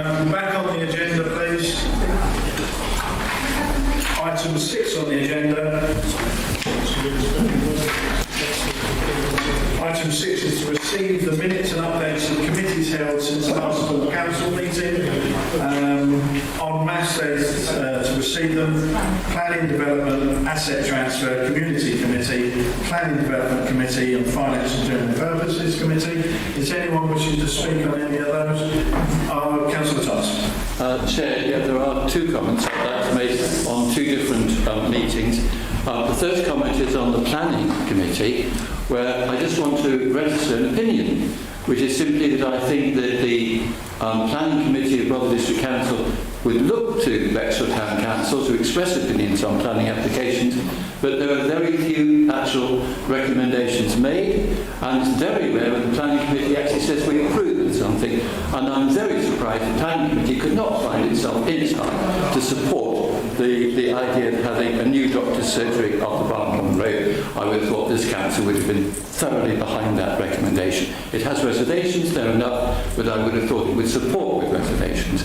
So I'm clearly support. So just to comment that. My second comment is upon the Asset Transfer Committee, where I'm going to say something fairly strongly, which is the minutes of that meeting are like a black hole from which no information is able to escape. And the whole point of having minutes is to inform people. And if you're on a council, you should know what's going on the committees of that council without having to attend those meetings and without having to ask people who were at those meetings what actually happened at it. So I think we need to have far more informative meetings so the full council can be better informed on what's going on. So those are just two comments. Thank you. Thank you very much. Councillor Grayson. Yes, thank you, Chair. 6p asset transfer. I suppose it follows on from Councillor Thomas. Am I reading these minutes correctly? There was no discussion about the public toilets in Bexhill, and the only business at the meeting was looking to open a second can of worms in relation to parks and open spaces before we've even begun to learn any lessons from the current process. I can't believe that we're even considering that. 6C. So can I answer the question on 6B then? Yeah. As chair of that committee, that's what we were presented with by Brother District Council, so we took the decision to discuss it there and then, rather than defer it. And as far as echoing Councillor Thomas, we don't know what that was, what your response to that was.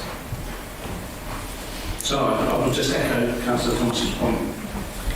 6C, the Community Committee. I suppose it's got echoes again. I'm not a member, so I'm not going to receive any pre-meeting comms, and neither is the public.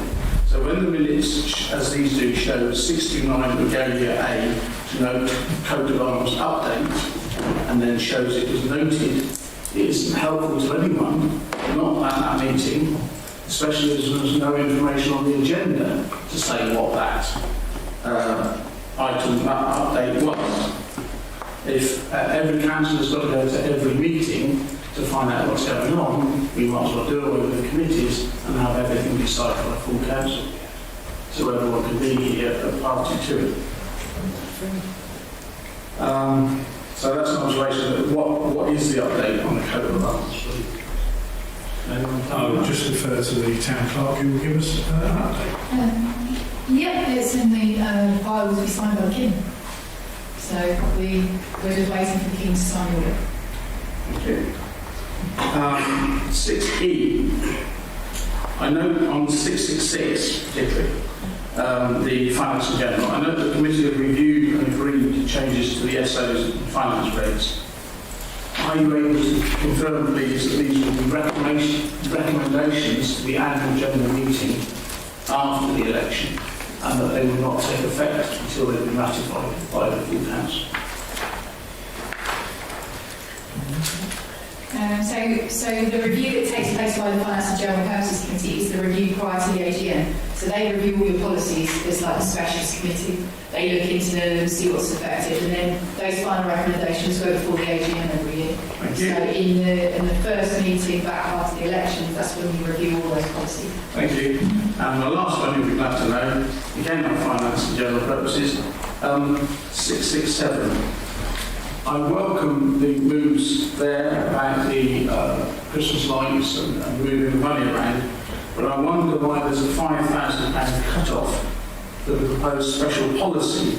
In March 2022, this council statement gave away almost £7,000 contrary to its policy to a recipient who hadn't even applied to the council for a grant. I just wondered why it's 5,000, why is it covering anything that's not covered by the policy? Thank you.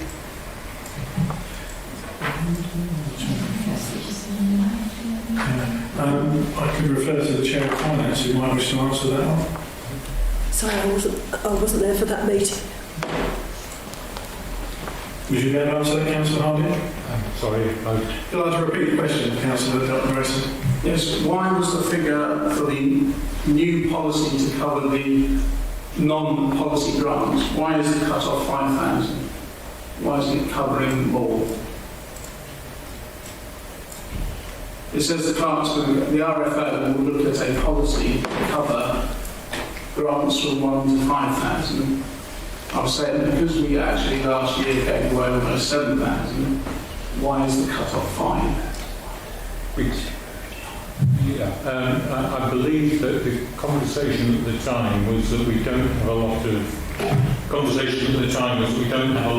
budget to give to grants, and so by making 5,000 as a limit, we were able to offer more grants to more people, whereas if it was one big grant to somebody, for example, in the past to Bexhill Heritage, it would take up too much of the budget. That, I believe, was the consensus of the meeting. Thank you, I understand that now, so that's basically the limit. Yes, thank you. Thank you, Chair. Thank you very much. Councillor Harding, you're about to make a point. I also echoing Councillor Thomas, I do not find that the minutes do give me enough information, and that I need to be at these committee meetings all the time to find out what is going on.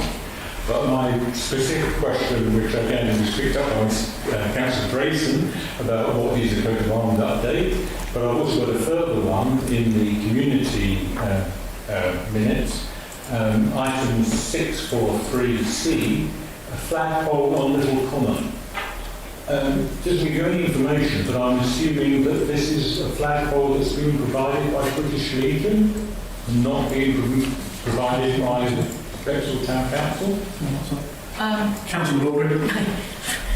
Don't put me on the hop. I think that is the case, but I'd like to refer to the clerk just to check. Yes, it's for the British Legion. Thank you. Are there any other pointers before I move on to item 7?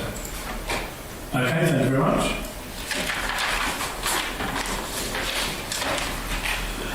Item 7A, 1 to approve notice board policy, has been distributed in advance and comes with recommendation from the community committee. Any comments from anybody?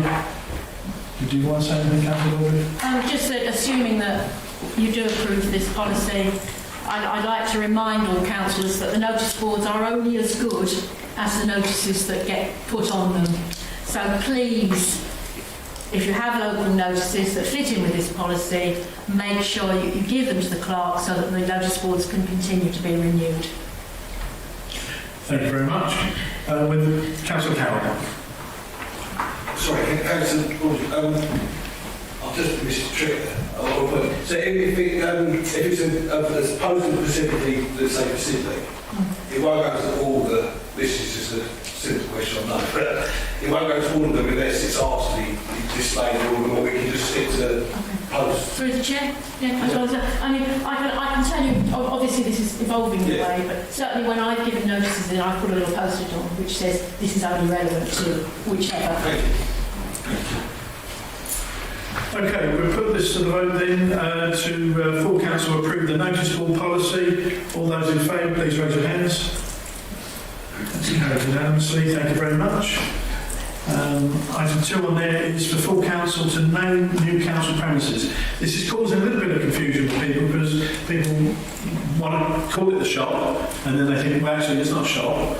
Is it an office as such, or it's a bit more than an office? And so we just wanted us to try and go to the community committee, and they felt that full council should actually decide what we want to call those particular premises. Councillor Drayson, I see you were itching to get your hand up. I was, but you've explained it because I thought we were thinking of a building name, but that's fine. Has anybody got any views? Councillor Harding. The Bexhill Town Council Hub. Councillor Taylor-Dean. The town shop. Are there any other views? My view, for what it's worth, everybody, I thought we would just call it Council Civic Office. Bexhill Council Civic Office. I see Councillor Harding, are you putting yours through as a proposal? Yes. Okay. Have you got a second of your proposal? Councillor Casper, you're seconding that proposal? I will, yes. Okay. We will put Councillor Harding's proposal to the vote first, as that's the first proposal, unless anyone else wishes to.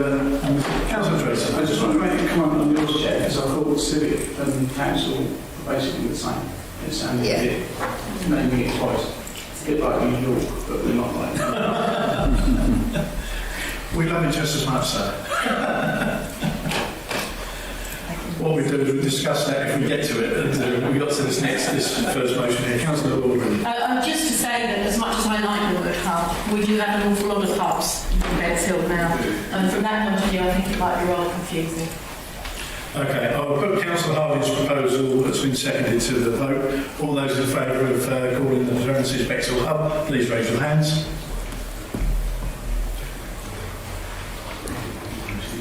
Thank you very much. All those against? Thank you very much. All those abstaining? 2, 3, 4, 5, 6, 7, 8. Thank you very much. That is carried. The premises will now be known as Bexhill Hub. Thank you very much. Town Council Hub. Town Council Hub. Okay, moving on now to item 8, receive an update of the work of the Town Mayor. I have been to only a few events over the past month, one of which was the Bexhill Heritage event that took place at St Barnabas, which was very interesting. Some of the proposals they're putting forward there to St Barnabas, and I think the word hub was mentioned there as well, making it some sort of hub as well. Also, the other event I attended was a meeting of the Bexhill Trust, where some good work of allocating funds for needy people and was made. And also took part in the Carnival Committee, which is going full pace at the moment, and plans in for what seems to be a wonderful event later on in the year. And that's all the mayor's been up to this month. So moving on to item 9, reports from councillors. We have received a report from the divisional councillors of the East Sussex County Council. Just to note that we have received them. We have received a report from... we haven't received any reports from the RDC district councillors. And we've received one report from town councillors and Sackville Ward. And all duly noted. Chair. I'm sorry, we don't take questions from members of the public during the middle of the meeting. Do apologise. Unless you would... I wanted to do it for my district council. Do apologise, by all means. I didn't see you when I got to that point, sorry. Okay, thank you. Thank you, Town Councillors. This is a report in relation to Central Ward, and just 4 items, and I'll be very brief. I know I've got a 3-minute time limit. The first is to talk about the toilets in Central Ward. I've got 2 sets of toilets on the seafront. I've also got the Devonshire Road or Devonshire Square toilets and the Edgerton Park toilets, and they've all been the subject of quite extensive vandalism over the last few months. A member of the public earlier talked about spending 50,000 on refurbishing the Devonshire Road one. That's incorrect. Last year we did spend about £9,000 on giving the Devonshire Square toilets a bit of a facelift. But they are, because of the Rotherham District Council budgets, they can only be maintained twice a day. So that's in the morning and that's in the evening. On my way over here, in fact, this evening, I had to turf out a load of teenagers from the ladies' toilet. I could hear them congregating there. There was no extra damage, but I made sure they departed. So that's number one thing. And I have to say I'm very disappointed. Rother District Council doesn't have any money in its budget for maintenance of the toilets from the 1st of April, so you do. So I don't know how that's quite going to work from the 1st of April, whether there's going to be a transfer of money over for the toilet maintenance. That would be an interesting question, maybe that the clerk could address at some stage.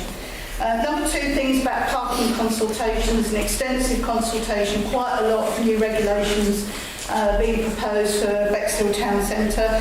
The consultation is the formal, it's the last stage. It started on the 24th of February. Final representations are on the 17th of March, so just over a week's time, final representations in. I'm afraid that my friend Mr Matthews has left, but it doesn't include parking for broomsticks, but it does include a lot of parking for cars. Progress has been made on the Delaware and the levelling up. My colleague here, Councillor Timpey, it falls under her portfolio, developing the plans for that, and I'm really pleased. A lot of work has gone into that, and I know that it's going to be a fabulous project for Central Ward.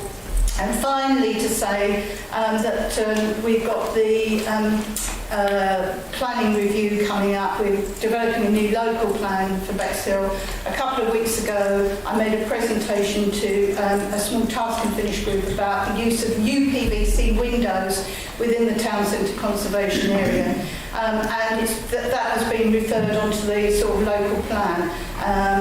You know, I feel in today's day and age where we should be thinking about people, we heard tonight a lot of chat about making sure we keep costs down. We are making our residents stick with some pretty drafty, horrible old wooden windows in some circumstances when they could have really good double glazing. So I will be pressing for that when we debate the local plan. And I'm very happy to work with any of my colleague councillors from the town on that, but just to raise that as an issue coming up. Thank you. Thank you very much. I noticed you've got another district councillor there. Would you need to say anything, Councillor Timber? I just wanted to update you. I don't know if you've seen on social media that Hastings has left the 1066 marketing group, and 1066 marketing group does all the promotions for tourism for the whole of the district, Hastings and Wealdon. And Hastings have pulled out as of the 1st of April. But they can't just leave, they have to give us 6 months' notice. So they have committed to that because there are so many plans currently in the pot for promotion of Bexhill, everywhere in the district as well. And I've been pushing to actually make sure, and I'm actually quite pleased Hastings left, because I always hear, well, everything's always given to Hastings and they're always at the top of the pile for promotion. But I would like to see Rother District really getting their fair share of the money that is actually put into this particular, they're called destination management organisations. So the plan, there isn't a plan beyond the next 6 months because we have to look at how we're going to fulfil the brief of promotion of the whole of the district. It might be something the town council wants to be involved in, I'm not sure if you have a tourism representative. But there's a programme that's going to be kicking off in April and August, and they are programmes for promotion at Gatwick, at stations, all London stations, all the undergrounds, Tunbridge Wells Station and Sevenoaks. And these are not, previously there's always been pictures of landscapes and stuff, which, you know, what does that mean? These are actually really quite unique things. I can't share them with you because they haven't been approved yet, but they are quite fun because we really want people to take notice of it. So that's pretty much it. Also, I'm not sure if you're all aware of the problems we have at Canberra. When it becomes summer and everybody drifts down there, and 25,000 people on the beach causes an awful lot of problems. There is a committee called the Radcot, and that involves every single service you could possibly think of. The lifeboats, the police, the ambulance people, the coastal people, it just goes on. All work together to make it a safe environment for everybody. So I just want, if anyone ever wonders about what goes on in Canberra, which is, it's a major issue for us, especially for the highways people. Anyway, anyone got any questions or anything? But no? Okay, thanks. Just I'd like to point out, we did attend the previous Radcot meeting. I attended it myself. Good. And I found it very informative. Oh, it was brilliant, yeah. If you lived in Canberra, it didn't really focus on any areas of Bexhill to that extent. And so it was very... Actually, I didn't even get told until the day before that the Radcot meeting was on. But I felt that from our point of view, it didn't focus on, and we would like a similar meeting deal with Bexhill seafront, which we can get more involved in. But we'll take that up at a later stage. I don't want to take up I can time. pass that on to Sam Stone, who is Coastal Operations. Okay. Thank you very much. Right, okay, if anybody's happy, I'll move on to item 10, governance and administration. To agree the insurance renewal, this has been reviewed by the proper financial officer, and the recommendation is to agree renewal of the insurance for 2023-24. Anyone wish to speak on this? Before I put it to the vote, all those in favour of agreeing the insurance, please raise your hands. Anyone again? That's carried unanimously. Excellent. Yeah, thank you very much. Item 11 we discussed earlier on, so we're now on to item 12.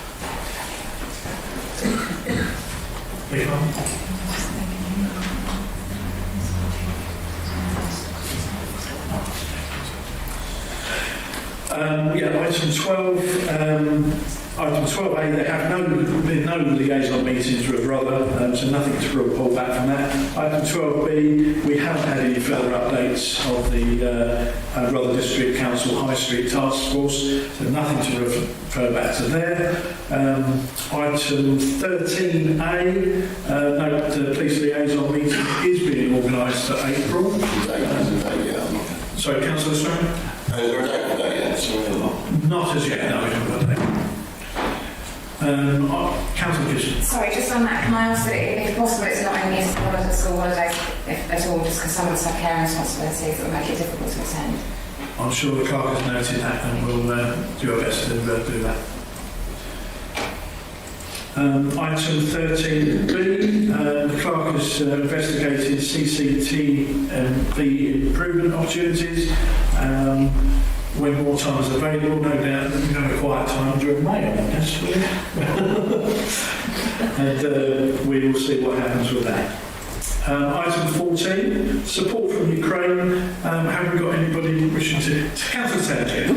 Yeah, it's been quite an interesting time. We've had all sorts of difficulties recently, but we've also got some good things. We've got the Opera of Kiev coming on Saturday and Sunday.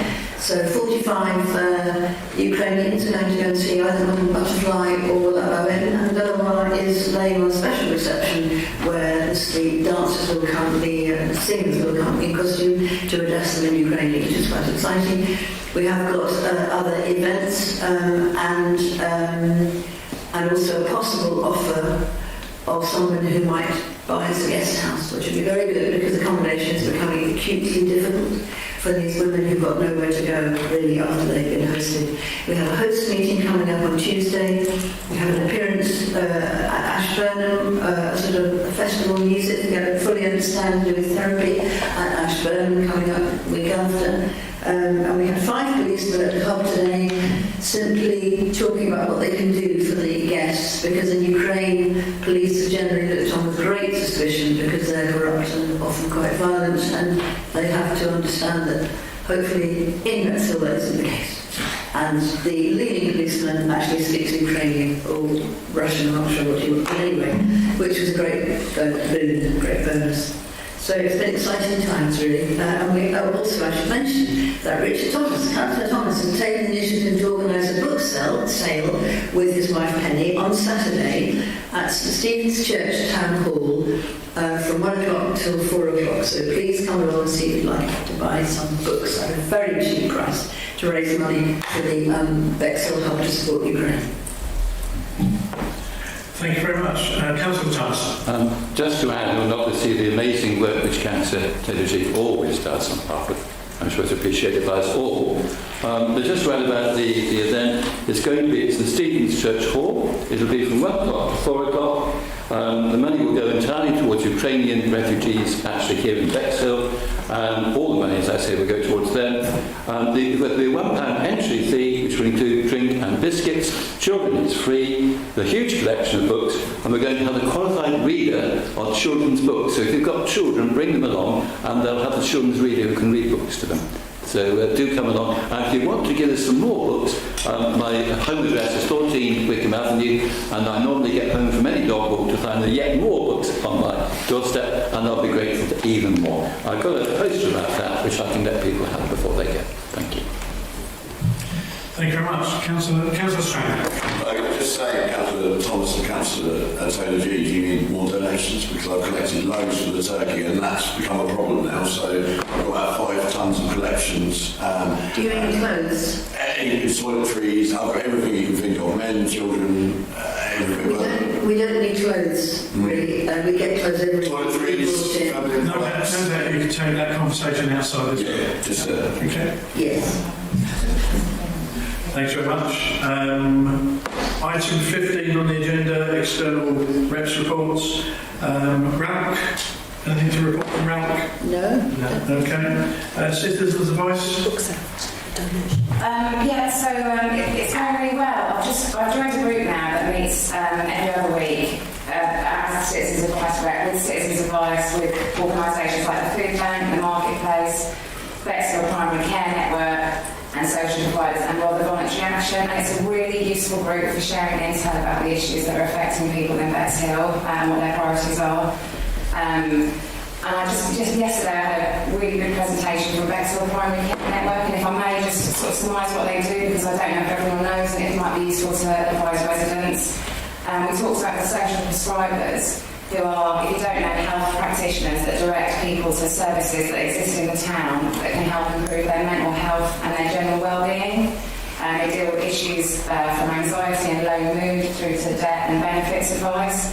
They have 2 weekly drop-ins. Residents don't need an appointment. They can go on Tuesdays from 2 till 5 at the Sea Road Surgery, and Wednesdays from 10 till 1 at Pelham. So they don't have to wait for like a standard doctor's appointment. They can just rock up and get seen that day and get directed and signposted to helpful services.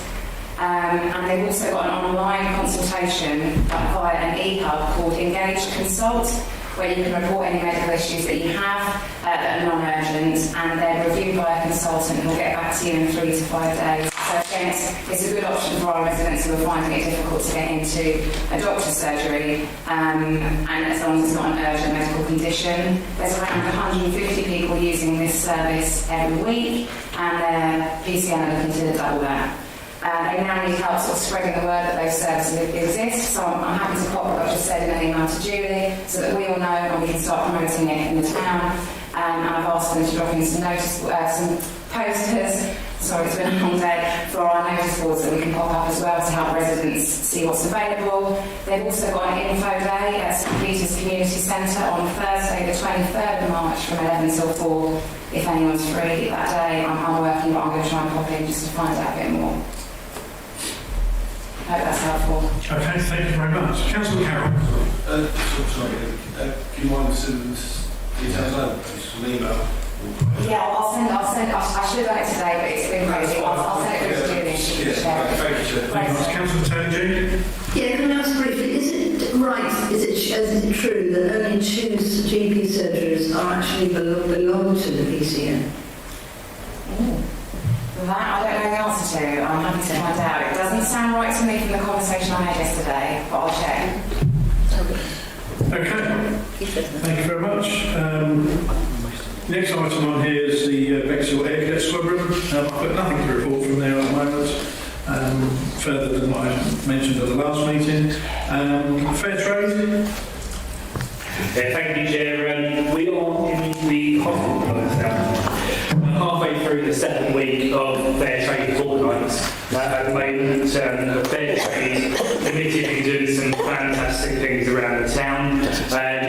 We, as a council, have been integral to the town gaining its fair trade, regaining its fair trade status over the last couple of years. So that's something to be really proud of. And as a result of that, the committee have been able to do some really fantastic work in Bexhill and improve some of the products that are going around the town. I haven't actually been involved much over the last couple of weeks due to my poorly little weighing me down a little bit, bless her. But I wondered if the deputy chair might have something to say, because she's been involved quite heavily on the fortnight, I believe.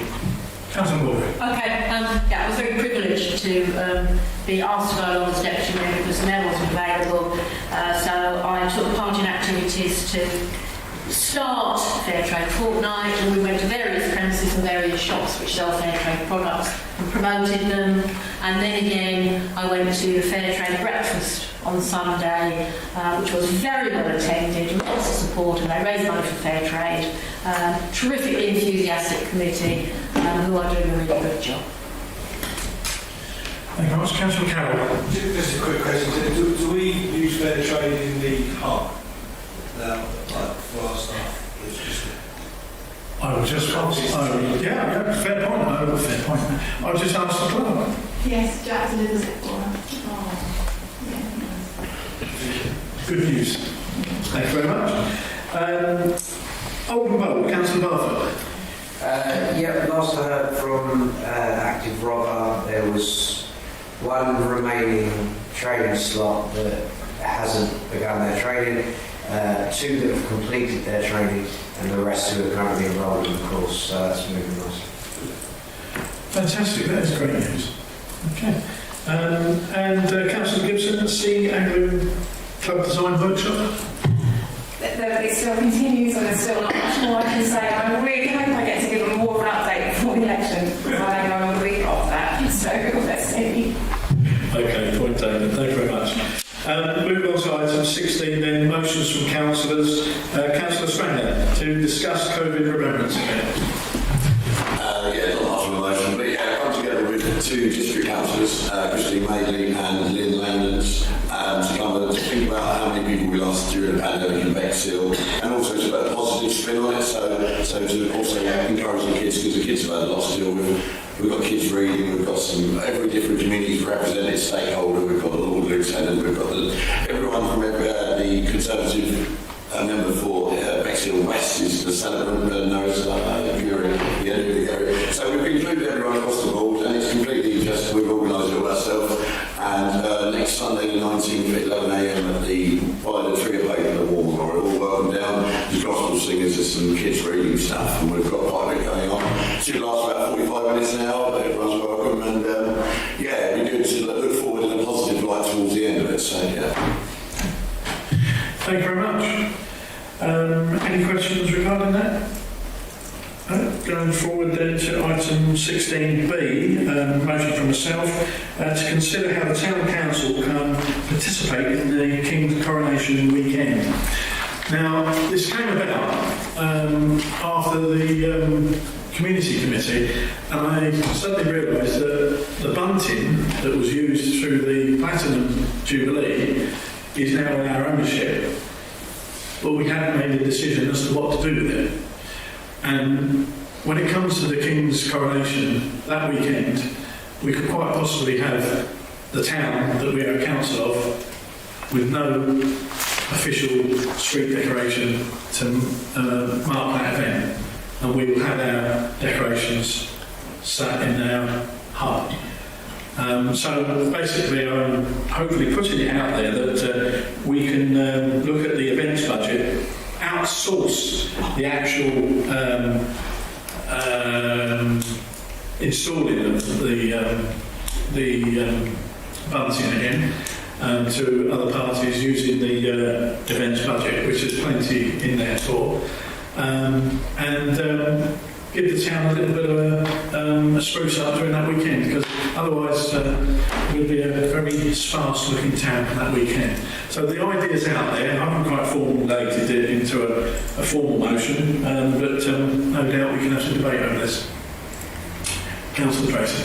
Thank you. Just want to say it was a condition of the grant for the Light of Bexhill for the Platinum Jubilee that we then handed the facts over to the town council. But if you were thinking of using who the contractor will be using, he will never put up another bit of bunting as long as he will. Putting it up is easy, taking it down is not. Okay, thank you very much. Councillor Taylor. Yeah, I think it's a very good point. I think we should do that. We've been written to, as you may know, by somebody who organises children with disabilities to do art, I think it is, and she wants to know if she can apply for a grant. The only grants we've mentioned, I think, are ones for street parties. So my question is, would she be able to apply for a little grant to entertain groups of children doing this kind of art as well, or are we only interested in street parties? No doubt the clerk will correct me wrong, but our grants policy it is only for formally constituted bodies as well. So I don't think she would be able to. Well, she might be able to find an umbrella body under which she could apply. Will the clerk be able to give us some guidance on that? I don't know. I don't know enough about the group, so Right. look after the meeting. Yeah, I'll send it to you. But I mean, if people are living in the streets on fire, I thought somebody who's got a disability, children with disabilities to do art should be able to apply. Councillor Tracy. I'm sure Councillor said you can think of another group that might be able to help, that gives grants for charitable purposes. Right. Bexhill Trust. Yeah. Councillor Izzo. This is something that would be good to get some quotes or some idea of how much it will cost, so we can agree a budget forwards rather than going with blank-minded and a blank chequebook on it. But I think it's a good idea. And the question I have got is, what state of quality is the bunting in? Because before it got taken down, it looked quite dirty and quite rough. Councillor Tracy. My wife washed it all, and I ironed most of it. What a start. And it's all folded neatly in the box. What the clerk has done with it since I've handed it over, is any guess that it's not there to be. My wife enjoyed it very much. Councillor Carroll. That would be nice to see all those Union flags in the washing line. The neighbours must have thought that was magical. But, I think it's a great idea. We should be celebrating it. And as Councillor said, we've got to look at costs and get some budgeting. I'd like to see every parish be included in something of the day, though. Not obviously voting for Big Bexhill, but maybe a Union flag in every parish to be raised on the day, on the weekend. Councillor Tracy. Yeah, on a serious point, I mean, some have failed. They've been washed, they're clean, but of course they were up in the sun for several weeks. So some are not quite as bright as others. Just to point out, timing will probably be against us on this one, so I think we're going to have to come to a decision where, I don't mean the timing for this evening, although I mean it's for the actual event, because we're only several weeks away from it. So it might be something that we will have to delegate to the clerk to do and utilise the stock we got and get due diligence for the quotes to actually get the bunting placed around the streets of Bexhill. What's everyone's thoughts on that? I'll just find out whether the clerk is willing to endeavour to take that on board. That's fine, just means other things have to go on hold whilst we do that. So if you're okay, we prioritise the other things that we've got to do to the committees, we can defer those and then we can vote on that, if you want to do it. Councillor Baldwin? I'd just like to propose that maybe we delegate it to the clerk with a bit of discretion. So we might want to set a budget, but also we don't know whether the team are going to have capacity to do it or not, because if there's no private company or group forthcoming to take it on, it's not something we could send our staff up ladders to put it up. So, yes, let's give it a go. Let's delegate investigation to the clerk, but give her a little bit of discretion about whether or not they have actually got the capacity to do it, and maybe set a maximum budget. Councillor Carroll. Perhaps if Councillor Grayson knows of somebody who can do it, he can get some information for sort of other companies to get the ball rolling quicker, so we actually have 3 phone numbers. We just make our phone calls, we take estimates, and that might take a bit of pressure off the clerk. The RFO has to go and be independent. I know that, but you need to start somewhere, so we've already got one person who said they won't do it, but they're all going to know different countries. We can go straight to get independent votes. I think what we got, we have a person who's well qualified in doing this, and there's a procedure to follow, and I'm sure the town clerk will follow that procedure, and we just got to go with it if that's what we wish to do. Councillor Dresser. Would the town clerk please appreciate having the name and number of the person who doesn't want to do it, because he might be able to refer it to other people. I'm sure you'll be able to pass on some details to the clerk, in due course.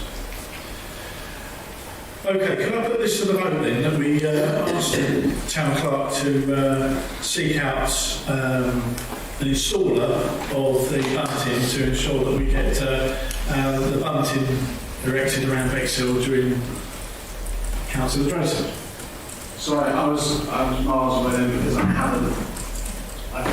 put all that behind me. If it's going to be on lampposts and across the street, you need East Sussex County Council licences as well, and they're not the speediest thing. I'm sure the town clerk's well aware of those procedures. So, with that in mind, all those in favour of... Can you just repeat the motion? Yes, and I'm sure the town clerk will tell me whether I've got the wording right on this. Full council would like to ask the town clerk to utilise the events budget and install, find a... can't get the word from there. I read what you said. Delegate the town clerk to utilise the events budget to organise the bunting to be erected around Bexhill for the coronation. What she said. Have I got a seconder for that proposal unless anyone wants to say anything else? Councillor Ball. So I just wondered if we could add something that tempers it a little bit, which says something like, if practical. Because if we delegate it and say it's got to be done, and then it's not doable, we've given rather a big problem to our town clerk, haven't we? Yeah, so the deadline for attaching things to street furniture has passed. But that's not to say that I can't see if I can get that sorted out. So I'll do whatever I can to try and get this sorted, but just be aware the deadlines are all passed or checked before today. So yeah, so I'll do my best, Councillor Stan.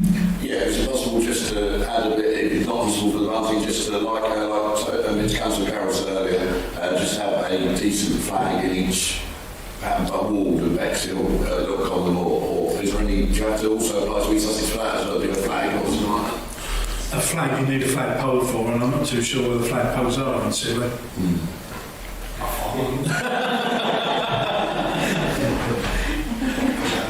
No doubt councillors will be able to do their own research into that and be warmly welcomed by the individuals in their locality. Councillor Vizard. Yeah, I am a little bit uncomfortable about just giving a blank, as much as I trust the club, but giving a blank checkbook and not knowing any costs at all. Do we have any idea about how much this sort of thing would cost to do? Or are we just going mind blank into this? I'm not too sure. Perhaps Councillor Grayson might give us a ballpark figure on this. No, but I will certainly look at my accounts when I get them. I've offered it, it's about the installation, how much that costs. The licences. Have we got a proposal for a maximum spend we can put onto the motion? I don't know what it costs.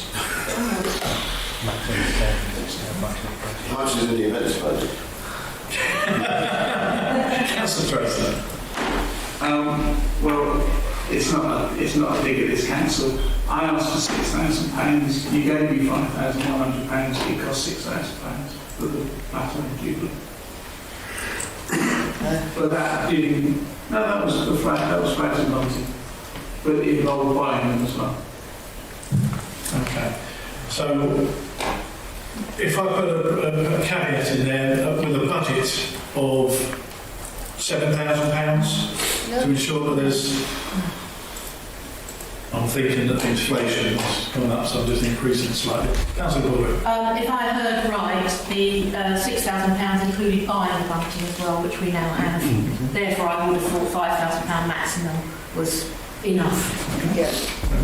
Councillor Drayson. For the purpose of the recording, I want to make it quite clear that you did not give me £5,000. You gave Bexhill a grant of £5,000. Thank you. All duly noted. Councillor Thomas. But surely Councillor Drayson does light up Bexhill in his own person.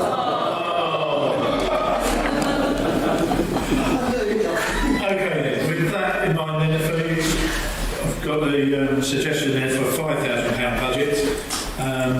With the remainder of the motion there, do you want the motion read out again? No? Okay then. Is everyone okay to go to the vote on this one? Yeah. All those in favour, please raise your hands. That's carried unanimously. Thank you very much. Okay, moving on now to item 17, correspondence and matters for information. Most of this is just for noting. Regarding 17A, the email from questions about public toilets. We have had an item raised in the public agenda this morning, a public item on the agenda on 17P, requesting support for Macmillan National Busking Day.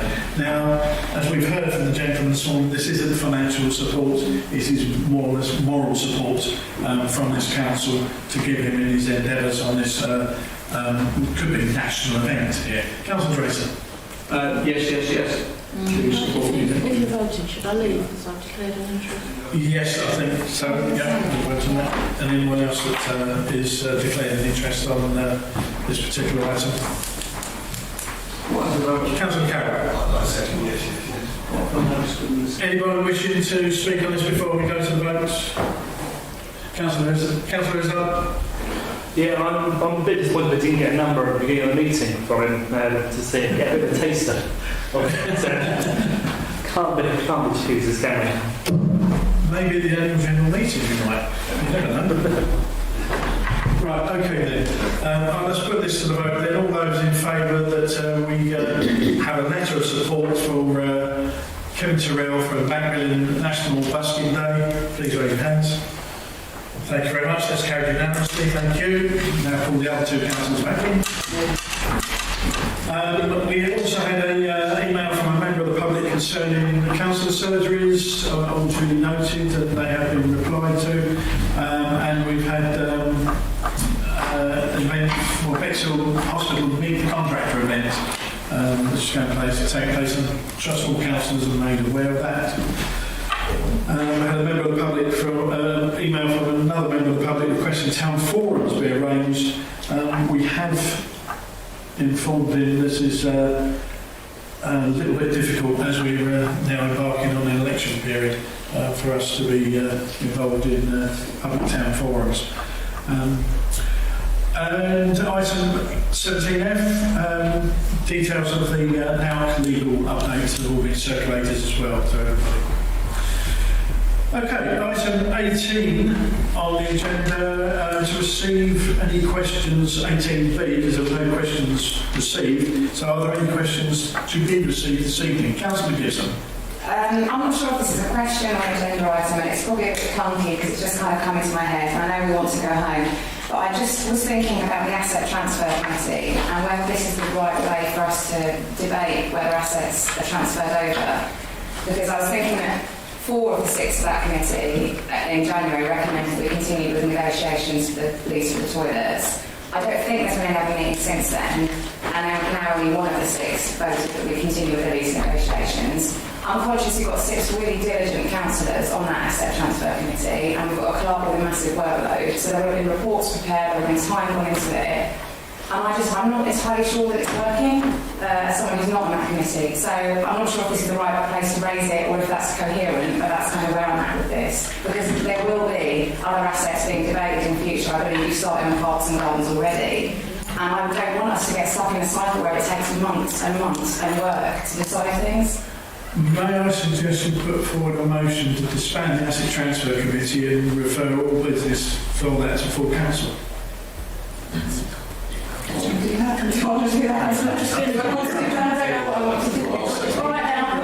the question. It's the gist of what you're saying. I would have thought. I don't know how the councils feel. To me, I just feel like someone's on it. So we'll put on the agenda next time. Okay. Yeah, let's do that. Yeah, we'll go on the agenda at the next item. Yeah. Any other questions? Councillor Grayson? Quick one, but it's been covered in public, and I know it's the climate, nature, and environment was next week, but I'm eagerly waiting an update about the allotments. I would like that at the next meeting, because we've done 2 years and we haven't actually grasped. I think we've been involved, but we haven't grasped. Okay. Any further questions? Okay then. No. Oh, sorry, Councillor Thompson. I'm not quite sure how to put this actually, but my sort of feeling is that decision making would be improved if we had some kind of policy documents when there are big decisions to be made, like the decision about the toilets. It would be helpful if there could be some kind of summary of the arguments going against, the facts, etc., that every member of this council would have, and then there'd be a kind of database which everybody could agree on. I'm not quite sure how that would be achieved, but I just want to put that idea to see what people think of the idea. So if that can somehow become a question. Okay. I think we've got the Something like that particular question. Yeah, thank you. Cheers. Any other questions going forward? Okay, then item 18C, note any future agenda items. Have we got any agenda items we need to guide on? No? Chair, can I ask, by the time the next meeting comes, will we be in that pre-election period where councillors are advised to avoid controversial matters or not? Do you know? 24th of March. 24th of March. Yeah. So I would like to put forward a motion actually. I'll read it out.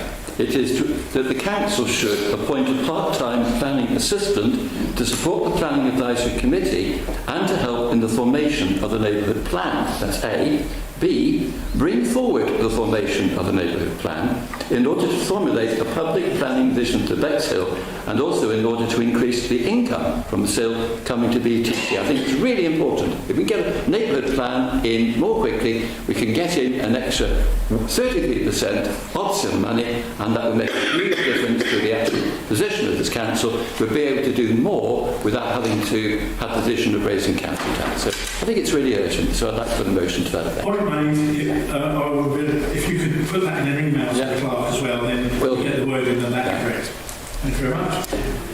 There are no future agenda items to be discussed this evening. And item 18D to consider any new risks to be added to the risk register. Are there any further risks that we need to be aware of? Don't believe there are. And so, date of the next meeting, 5th of April 2023. Thank you very much. Thank you. Thank you.